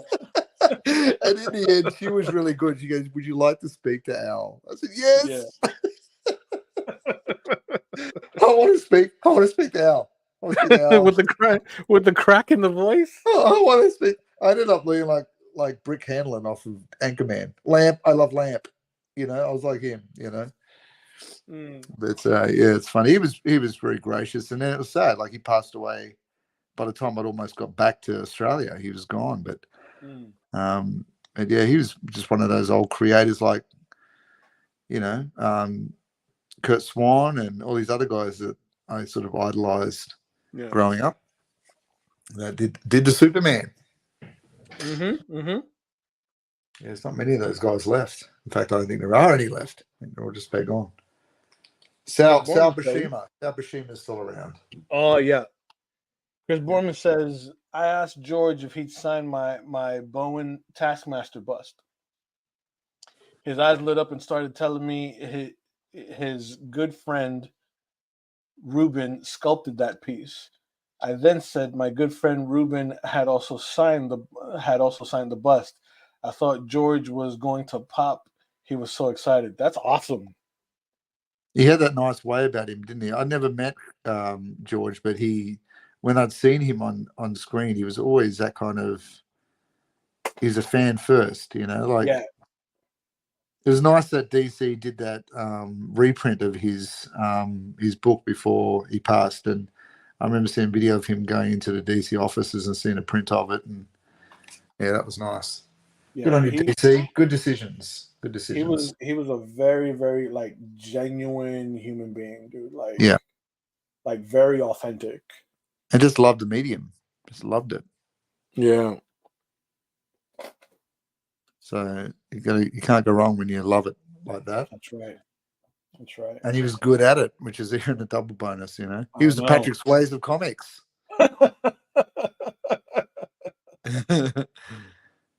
True indeed. That man was Indeed. Roadhouse with a pencil in his hand. He was the Bodhisattva. He was Bodhi.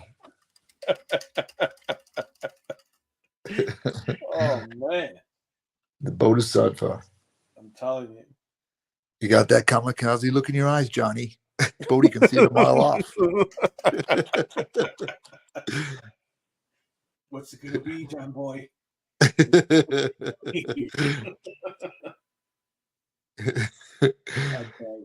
That's a movie. I love Point Break. I love it, the original Point Break. But there's points in that movie I go, you knew they knew. Why did you go night surfing? Like you knew Mm-hmm. things could have gone bad there, like Johnny Utah, quarterback, linebacker Johnny Utah. Like you knew things could have gone bad. 100%. And 100%. do you have those moments when you watch a movie and you go, just tell her the whole story? Can you tell her the whole story? Mm-hmm. You're right there. Don't hold on to it. You had an Yeah. opportunity. You know, But, Johnny Utah. 80s movies going 80s movies. They gonna do what they gonna do. You know? Patrick Swayze. What a great concept, though. The presidents, the ex-presidents Mm-hmm. as bank robbers. It was great. That it was. That it was. I gotta hand it to him. That's it's such a good like self-contained like action movie. Right. Yeah. Exactly. All right. So you're doing a bit of armor work there. You're working Little it bit, perfect. a little bit. I got my detail brush. I'm just kind of getting into some of these little nooks and crannies to just Yep.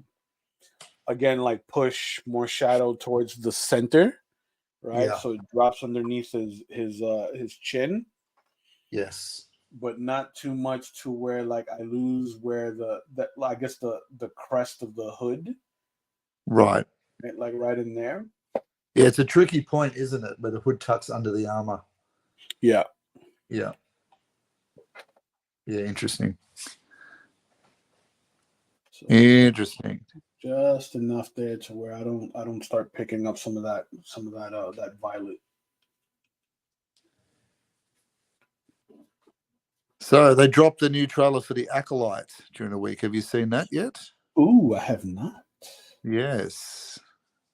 For the new Star Wars that's starting in June. Mm. The Acolyte. And it's got the actress from The Matrix in it, Carrie-Anne Moss. I like it. Yes. I like it already. He had a bit of a So, Robocop. I like it.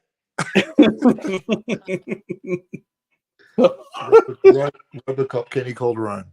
so I'm hearing through the grapevines Yes. I love the that grapevine. in the spirit of May the 4th, leading into May the 4th, in New York, they have Yes. turned the Empire State Building into Imperial headquarters. That's amazing. That is amazing. So the like all through the Empire State Building, they have legit stormtroopers standing guard. They got banners with the cogs everywhere. That's cool. Yes, That's great. that is awesome. So That is awesome. I'm going through and I'm just putting in a bit of highlight now. Can you just on a little bit of the on the ribs, obliques? on the Yes. ribs and the and I've got a bit of ab shine happening there. Yep. Bit of glossy abs action.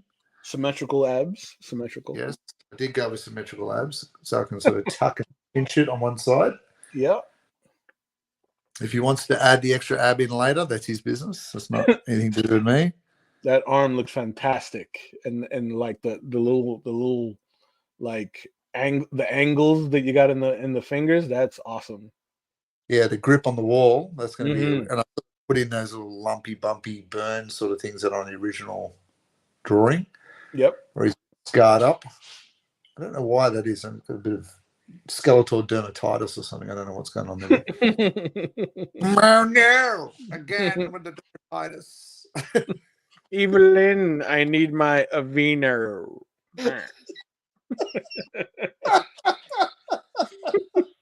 Oh my alarm! Oh my alarm! Either way, get one of the boxes. This is the final murder finish. Enough of the meh. Like, Yeah, feel like that I feels. found that a bit odd. Found that a bit odd in the cartoon, the Kevin Smith cartoon, when she kisses him. What's going on here? What are you vaguely getting at here? remember that. Remember, she goes on and kisses him. It was like she wasn't kind of attracted to him, but she did it for the power. I'm thinking, the dude's got no lips. Like, he knows he's got no lips. He would know over everyone. So she's just kissing teeth. Kiss up against the teeth. She's kissing teeth. Kissing teeth. Like, what? You know, she goes in for a peck, pulls back. Like, I'm sorry. Oh. I'm sorry. Do I have something in my teeth? And her teeth clink on his teeth. It's awkward. Oh, yeah. Clack, clack, clack, clack. Sorry. Let's do this again. No, let's do this again. Try again. No. Damn it. Let's give it one more go. One more go.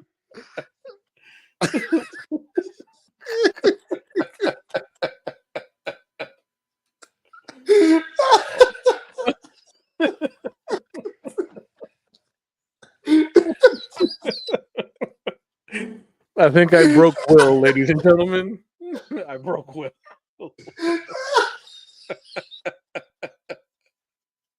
Oh my god. It's the quiet off-screen moments that always get me. The awkward relationship moments.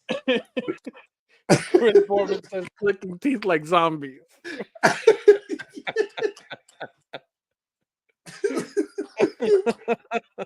Oh my god. Oh.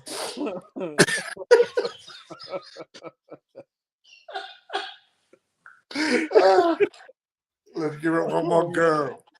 She's like, oh god, all right. Nope. Again, nope.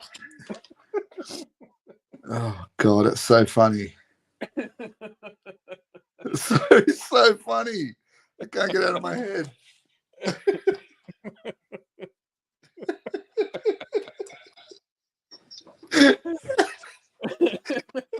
Clink, clink. Oh, the teeth again. And like, even if like without the clinking, like if the lips are connected with the bone, like what does his mouth do? It just stands there. Like he can't do anything. Let me move my teeth. What? Does he have a tongue under there? Like, that's what I was thinking. Is there a tongue? There'd have to be something, because is his mouth cold? Does he eat? Would be my concern. Like, he'd have to eat. He's got a body to sustain.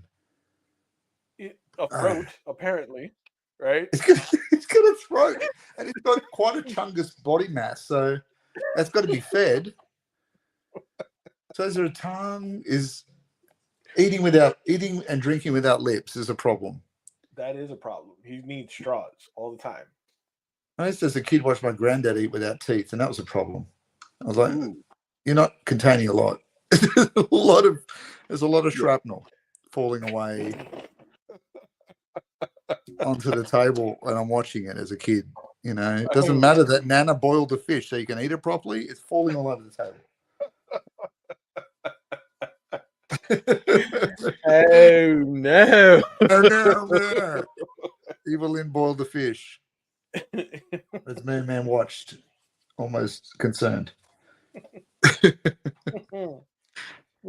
My brother, he boiled. Salmon again. Again with the tuna. Pass the peas, like you. Snake Mountain just stinks. It just stinks of boiled fish. It just stinks. Oh man. You know what? Now that I'm looking at it, I think I might on the outer rim here of the portal, like kind of do a little bit of black. Ooh, okay. Well, that'll work because that'll push that green forward. Yeah. Just, that'd be good. I reckon that'd be good. I reckon that would work well with his figure as well. Yeah. What did Chris say? In the, like In the shitty 80s movie, he looked like it.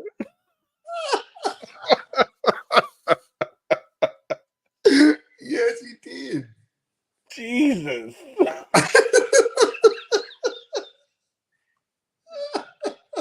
Not the psoriasis. Jesus. Oh God. Tell us what you really think, Chris. Don't hold back. Jeez. But true. My dad took me to see that one in the 80s. Yeah. And I was like, what is this? I can't.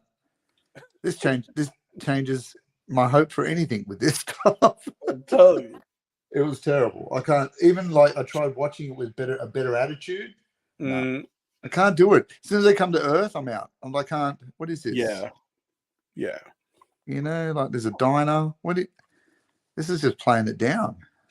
And I think it was just like a common theme in the 80s for there to be something for like people that weren't familiar with the IP to sort of like cling on to.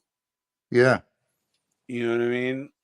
Because, if you weren't a fan of Masters of the Universe, and you're coming into it cold, who are all these half-naked people with animal pelts, like wielding magic and swords? Right. You know what I mean? But to be fair too, I mean, wouldn't that be like Dune? True. True. Dune, Star Wars. It's got its own lore, and you think, they didn't try to dumb that down. They just kind of leaned into it, didn't they? Right. But and I had no idea about Dune. I didn't read the books. I didn't know anything about anything with Dune. I just watched the show, the original one. Right. And it was odd and weird, and it took me a couple of watches, but I got it. But yeah, I don't know. I mean, and to be fair, like Star Wars wasn't like a box office hit like out the gate. Right. So like it didn't land with too many people in the 80s. No. So like I get it. So I feel like, it was just kind of their way of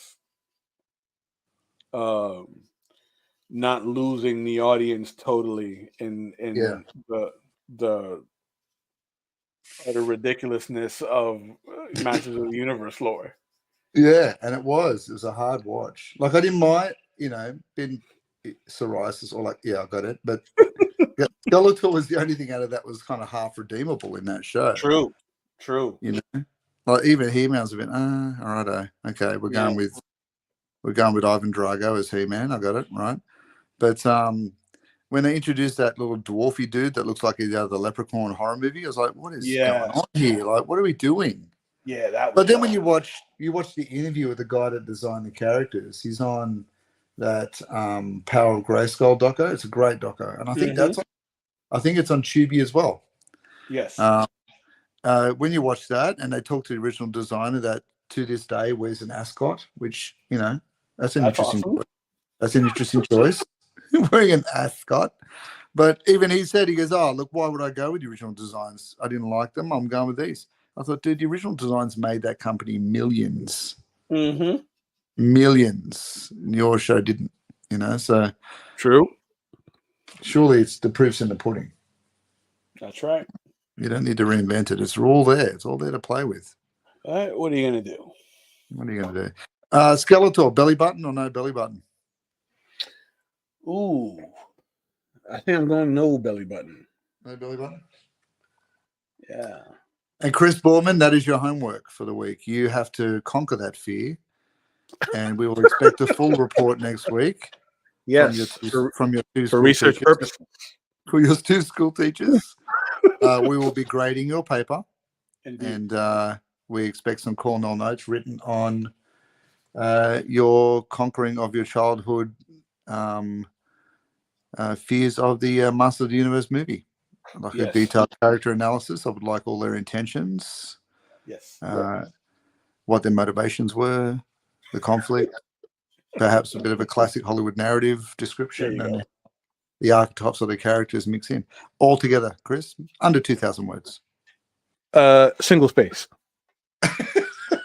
Yeah, don't do what I did at uni, where you make the font massive. It doesn't work. Doesn't work. It doesn't. Doesn't work.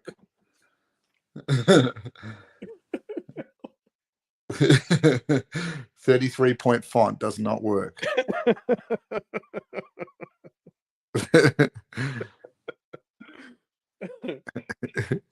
Go through forest green and kind of push the lime into the black. Let me see if I can raise this camera up a little bit so we can see the whole thing. I have a question for you, Kenny Calderon. Are you in your dark areas around your portal? Are you going to put red in with that black to make the green jump? Ooh, you know what? I have not considered that. But now that it's on the table, Yeah, it is an option. right. Chris Borman said, I wrote it for Courtney Cox, end of essay, but he wrote it like essay.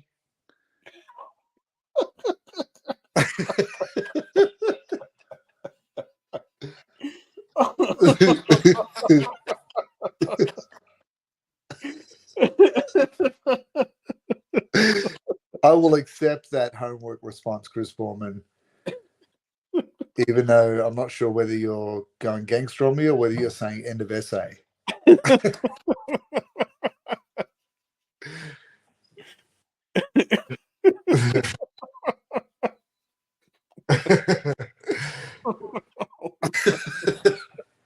God bless you, Chris Borman.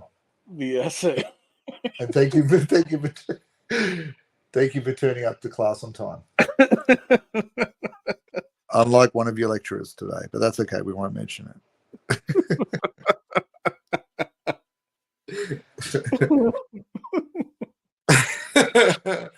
Actually, you know what?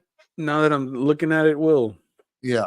I think what I might do is just kind of push the blend of the forest green with the black like out Right.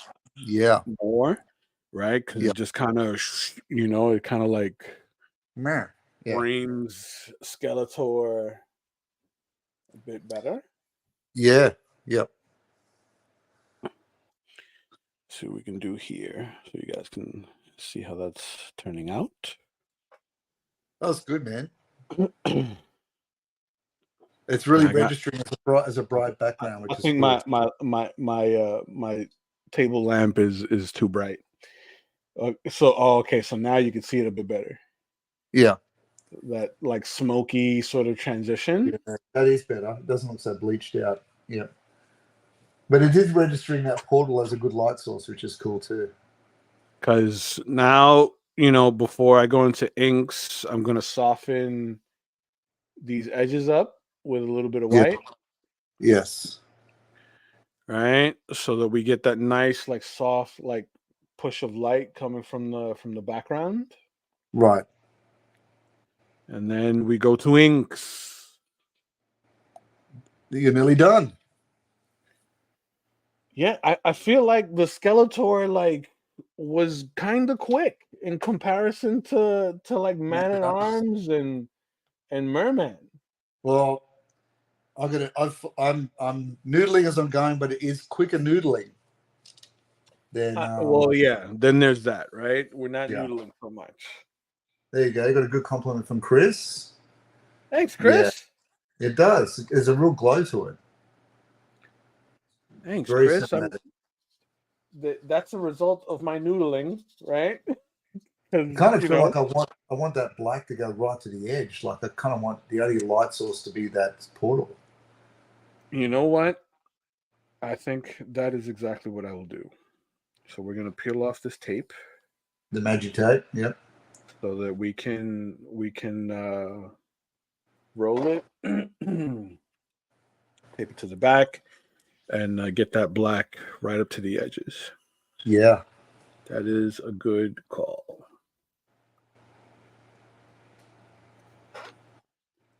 Yeah, that's cool. Such a simple way to like frame a character, and it's like Good choice. really, it's really effective. So with that, I think I can go a little stronger with my greens. If I'm going to mix some blacks into that and go right to the edge. Dude, by the time we get to like Castle Grayskull, we're gonna be doing like full landscapes.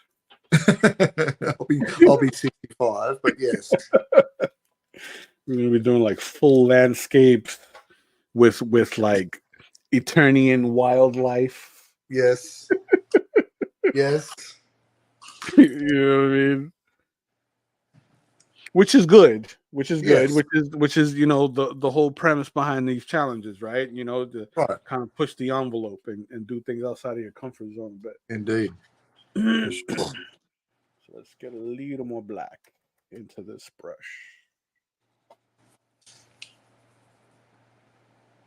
Just working on his legs.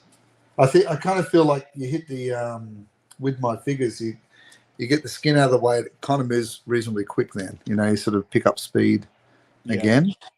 Yeah. It's just trying to get that flesh tones right, because if you don't get it right, it's like bad special effects in a film. Like they're noticeable. Yeah. You got to get it right. You guts to. Essay. You got to essay.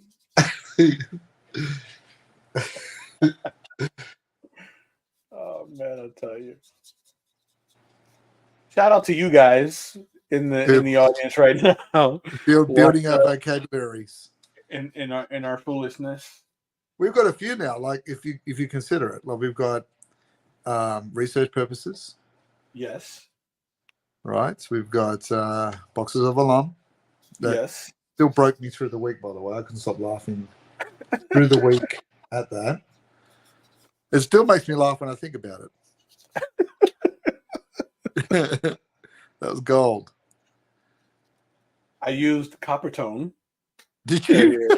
Yes, I used copper tone earlier this week. That's great.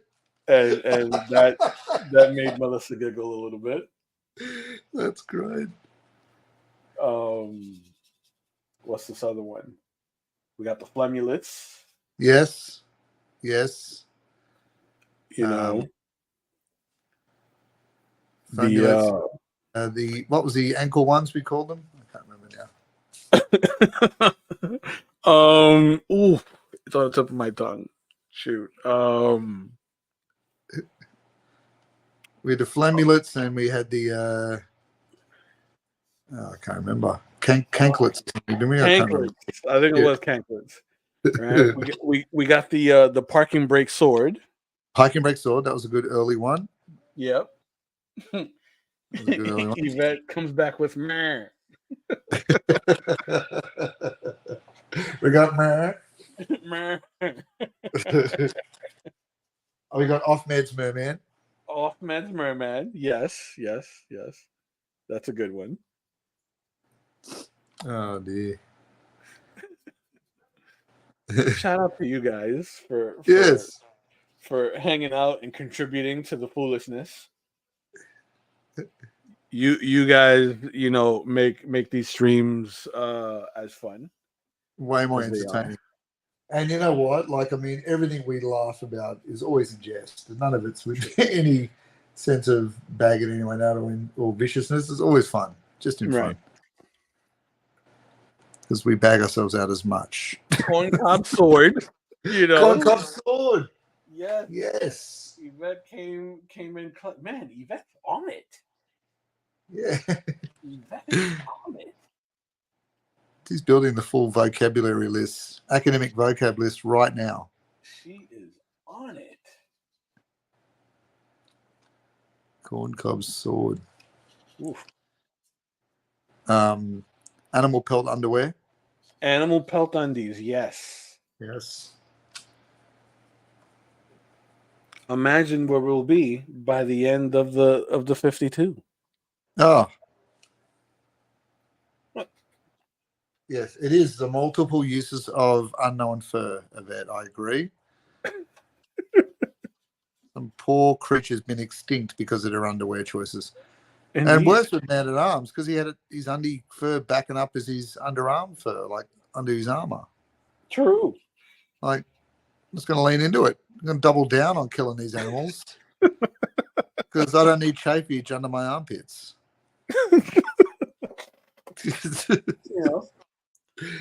It gets cold as he swings his mace. Right. No one wants the itchy burnies happening in the middle of a battle. No. Because, if he gets that, then you just got to, like, wear baby powder before he puts on his armor.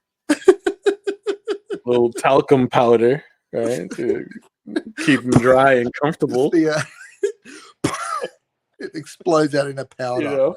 Puts his arm, or when he bends in the first swing of the mace, and it's like this big burst of baby powder everywhere.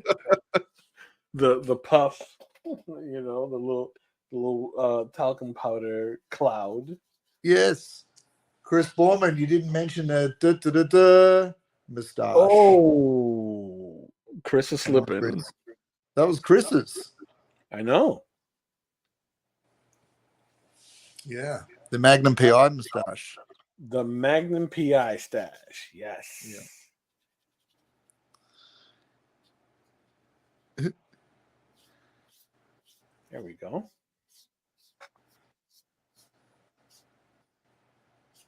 The powder puff, yes.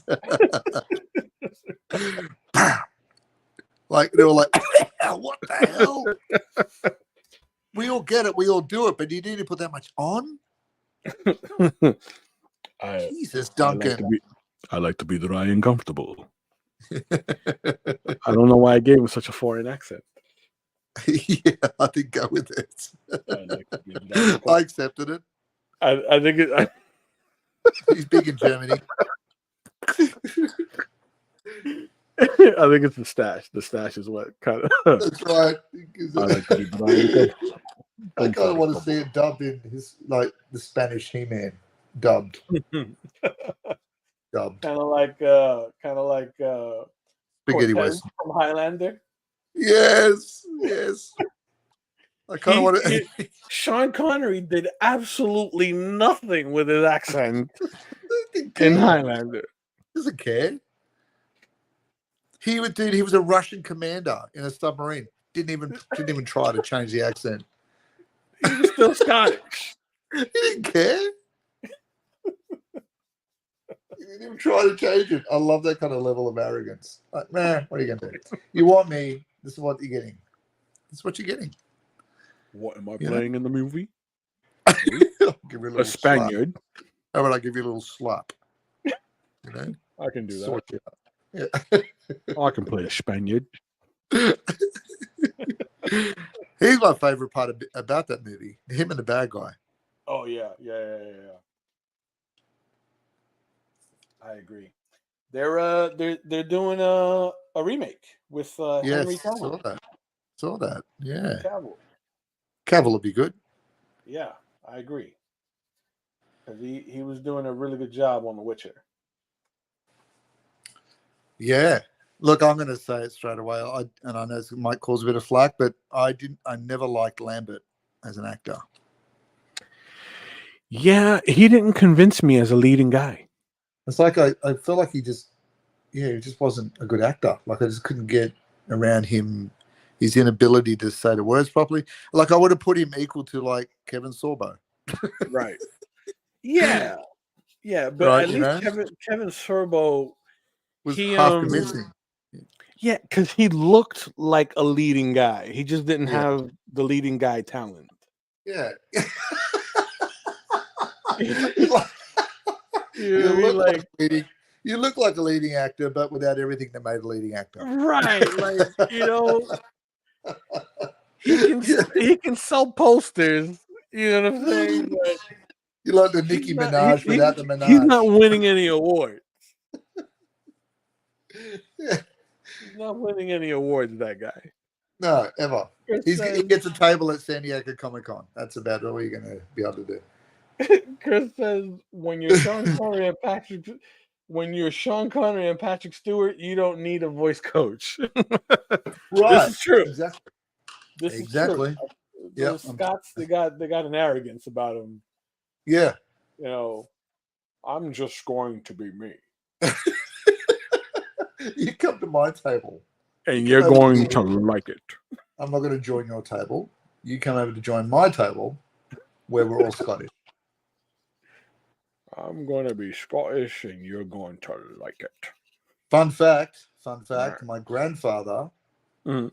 had a drink with Sean Connery. Ooh, what was that like? It was when he was younger, before he really became an actor, Right. in England. So there you go. Oh wow. There you Man, go. My grandfather was a street boxer and a plumber. Oh, that's cool. Yeah, back in the leather glove days, Yeah. and that's how I met him. And he was a plumber. Wow. In London during the Blitz and all that kind of stuff. So Mhm. quite interesting life. But yeah, that's how you met Sean Connery. Wow. Man, to be a fly on that wall. I know. To be a fly on that wall. Did he go to Sean's table or did Sean go to his? That's what I'm going to ask. That's the only question I'd have. There you Man. go. So I'm just dropping this leg into shadow because his other leg's quite highlighted. Yeah. Which I'm kind of enjoying. I think I'm going to throw the other leg into a bit of shadow. Maybe a little bit of highlight on the calf action where that light will pick up. Mm-hmm. It just winks over that edge of the leg. So I kind of want that leg in shadow behind the armor, drifting, because he's kind of curling around the tower. So Right. Well, yeah. Well, wouldn't it hit underneath like that that thigh just before the thigh meets the Here, calf? here. Yeah, Yeah. in that muscle there, so that Yeah. like the So it's going to calf be a little bit itself there. falls into shadow. Yeah. It's going to be like a little triangle shape there. Yeah, And just a touch. Meh. gotcha. Yeah. A bit of meh. Bit of man there.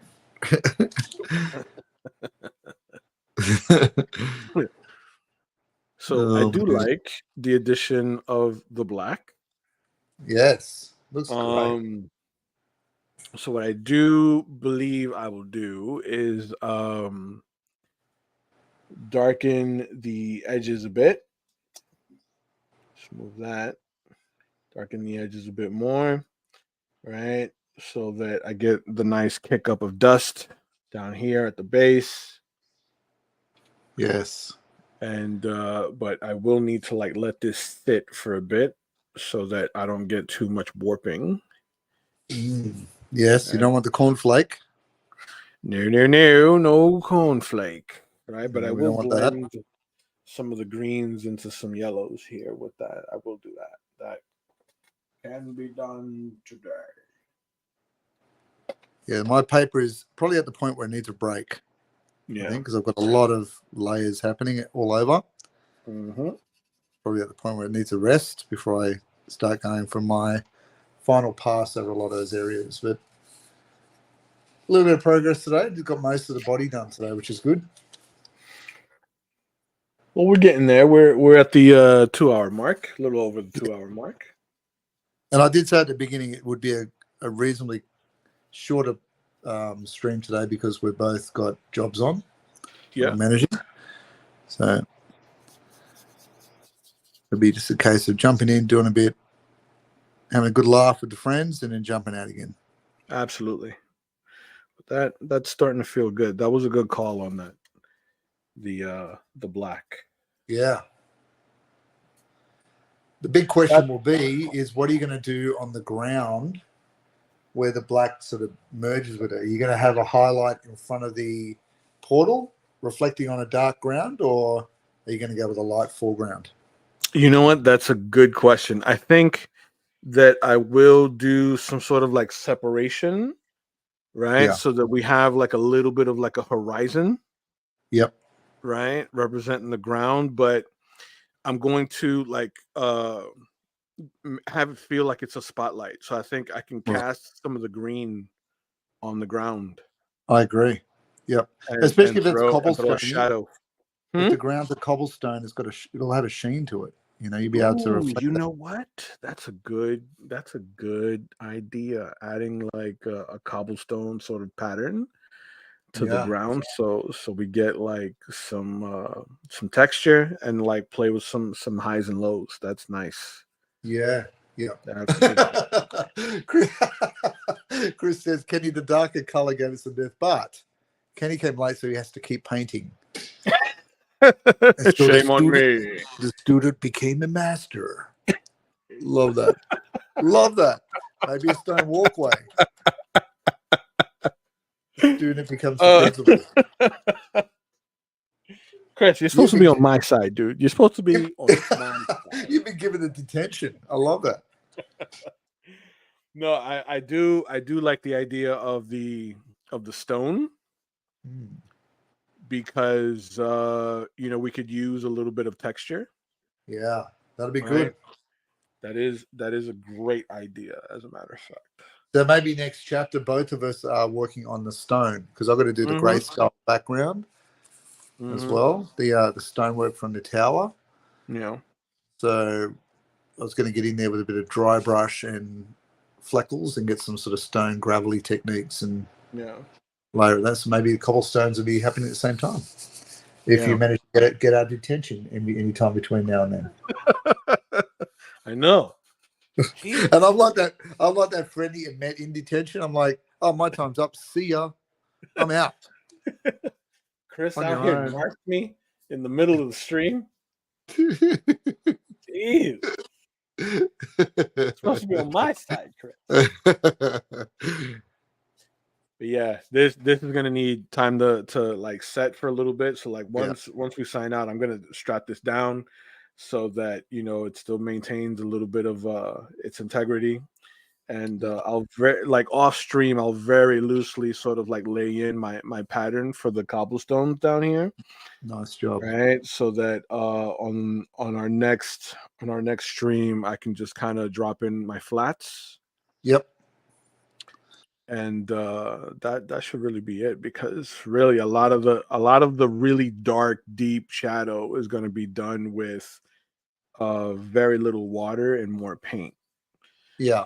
Yeah. Because I want Skeletor to be like the high definition black line. Right. Yes. Yeah. Perfect. All right. So do you want to call it for today? And, you got a bit more to go.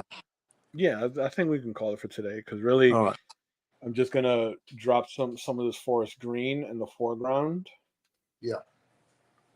Right. So I have a little bit of a separation between like what's the floor, right, and what's gonna be in the back. Yeah. So it almost feels like that portal is lighting up the whole room. Nice. Yep. So are you going to go through and do a final pass over his feet and fingernails and stuff like that? And like, is that going to be part of your ink work? The what part now? Like his toenails, his feet. Oh yeah, that's going to be part of the ink work. Right. Okay. I'm with you. Yeah, that's all going to be ink, because that's going to be part of like the sharper details, right? Like the fingernails, right? The wear and tear in the armor bits. Yeah.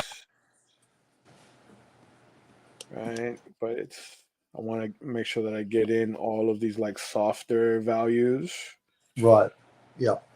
Right, so that when we get to the character, I'll just need to like drop in like some of that white ink and use a paper towel with the white ink, just so I could make it nice and smoky. Yep. Very cool. And then soften the edges of his silhouette so that we get that nice push of light around his form. Nice. And then we'll drop in the ink. It's gonna look good, man. It's gonna be. This is a full page for you now. Yeah, this is the first one that's a full page. Yeah. So it's all about growth. All about the growth and the noodling. I got to admit, I'm a sucker for I love the noodling. Noodling is good. I've learned to appreciate the noodling. I got to admit, I've learned to appreciate the noodle. Got to admit. There you go. I bet Chris and Andrew have at it. There's an opening there for a joke. Get in there. I'm just like unchain the tigers in Gladiator. Off you go. Go. There he is. Go get him. So I'm working through just a couple of touch-ups before I finish. Yeah. And uni poop corn. It's interesting. Uni poop corn. Welcome, uni poop corn. Hello. What's Chris saying? Pasta Friday. Pasta Friday. Is that an invite, Chris? That's Are you making pasta? That's the noodle comment, I guess. Ah, yes. Indeed. Indeed. It is Pasta Friday. Pasta Friday. And the dad joke in me would say it's Saturday. It's already Pasta Friday. There, right, so there you go.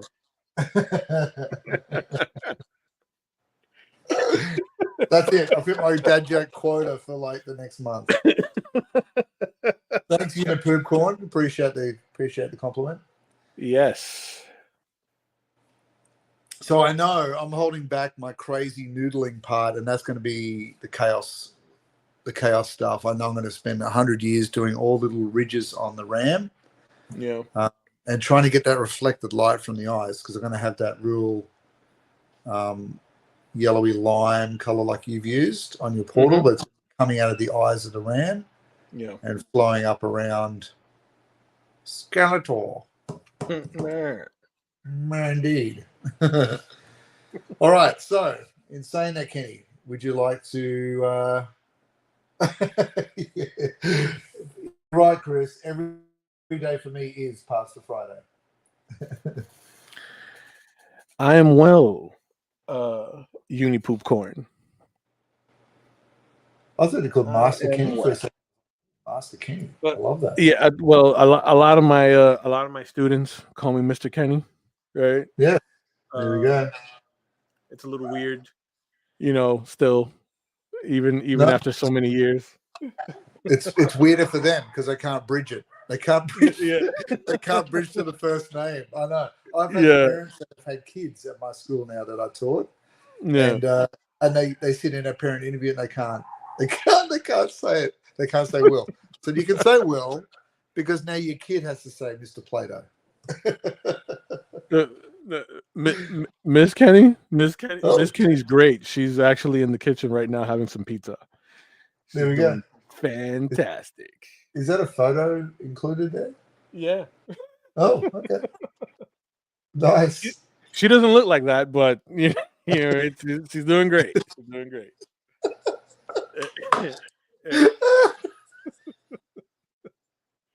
What was I gonna say? Yeah, like because you know what it is. It's like I feel that it's kind of impersonal, for them to call me Mr. Calderon, right? And, you know what I mean? I do love the picture of the avatar of your wife. That just made me laugh. Yeah, what's crazy because Melly looks. That's the total opposite. Like she's the total opposite.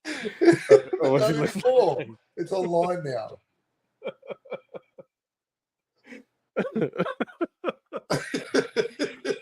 It's the total opposite. Total opposite. You need to show her later. This is how you appear online. So this is like half the truth. This is perception is reality, baby. Perception is reality. This is her. This is her online persona. You're now a Gilmore girl. That's the way.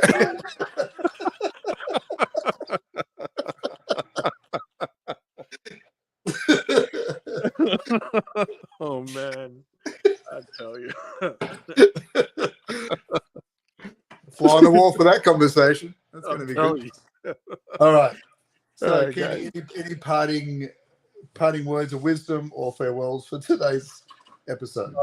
Yes, as always, for those of you that are in the audience that are artists or creatives, right? Remember these three principles. Dedicate at least 20 minutes to an hour a day to anything creative. It doesn't matter what it is. It could be something crafty, it could be illustrating, it could be painting, but dedicate 20 minutes to an hour a day, right? You want to treat your craft like it's a living organism, like a muscle that you're training, right? So you want to make sure that you do those creative push-ups, as it were, right? The next thing is you want to observe how other artists work. Chances are you're going to see something in another artist's workflow that you can incorporate into your workflow and how you create, right? And finally, do things outside of your comfort zone. So, the purpose behind the Masters of the Universe 52 challenge is so that Will and I are essentially forcing ourselves to do things outside of our comfort zones. You know what I mean? Like each one of these characters is a lesson in pushing the boundaries outside of where we feel comfortable so that each piece feels different within its own right, right? Be that by way of anatomy, we're able to exchange painting tips or perspective, or I learn from Will learns from me, and there's a an osmosis to these sessions, right? And as always, I am available for any questions, and even private lessons, right? So on the bottom of the screen at Wild Inks and at Wild Ink Studios, those are my Instagram handles. In the bios, you will find a link to my link tree where you can find me on all my other socials, including this YouTube channel and my Twitch channel. So as always, I greatly appreciate you guys, like the regular viewers, Yvette, Andrew, Chris, you guys joining Will and I on a weekly basis to, just kind of hang out with us and shoot the crap and, laugh at our foolishness. But we greatly appreciate you guys. We hope that, upon viewing these, you do learn something or able to, pass that knowledge on to someone else. You know what I mean? And Indeed. yeah, you know. So follow Will and I on our Instagrams, and stay tuned because we do this every Friday. We do indeed. And again, I know I said it before. Please like and subscribe, comment, and click notify on the YouTube channels. That way, you know when we're jumping in live, and also it just helps us too. I mean, it helps us to spread that awareness about what we do as artists and what we do with our channels. And it's always good to have those points of contact constantly jumping in. And so, just as a complete reiteration to what Kenny just said, we thank you for everything that you do to help support what we do, and we are going to do some more giveaways coming down. I think Stratos, is just the next one. We're going to do another spinning of the wheel of death, and the wheel of fortune, and then we'll do another giveaway. So Mhm. I think all of those giveaways are in the post at the moment, Yep. and that's exciting. But yep, jump onto our Etsy's. All the work that we do here is for sale, and hopefully you enjoyed it. And we hope everyone has a great week for the week coming, heading into Easter. Indeed. Indeed. All right. Farewell, everyone. Have a good week. See you guys. Be good.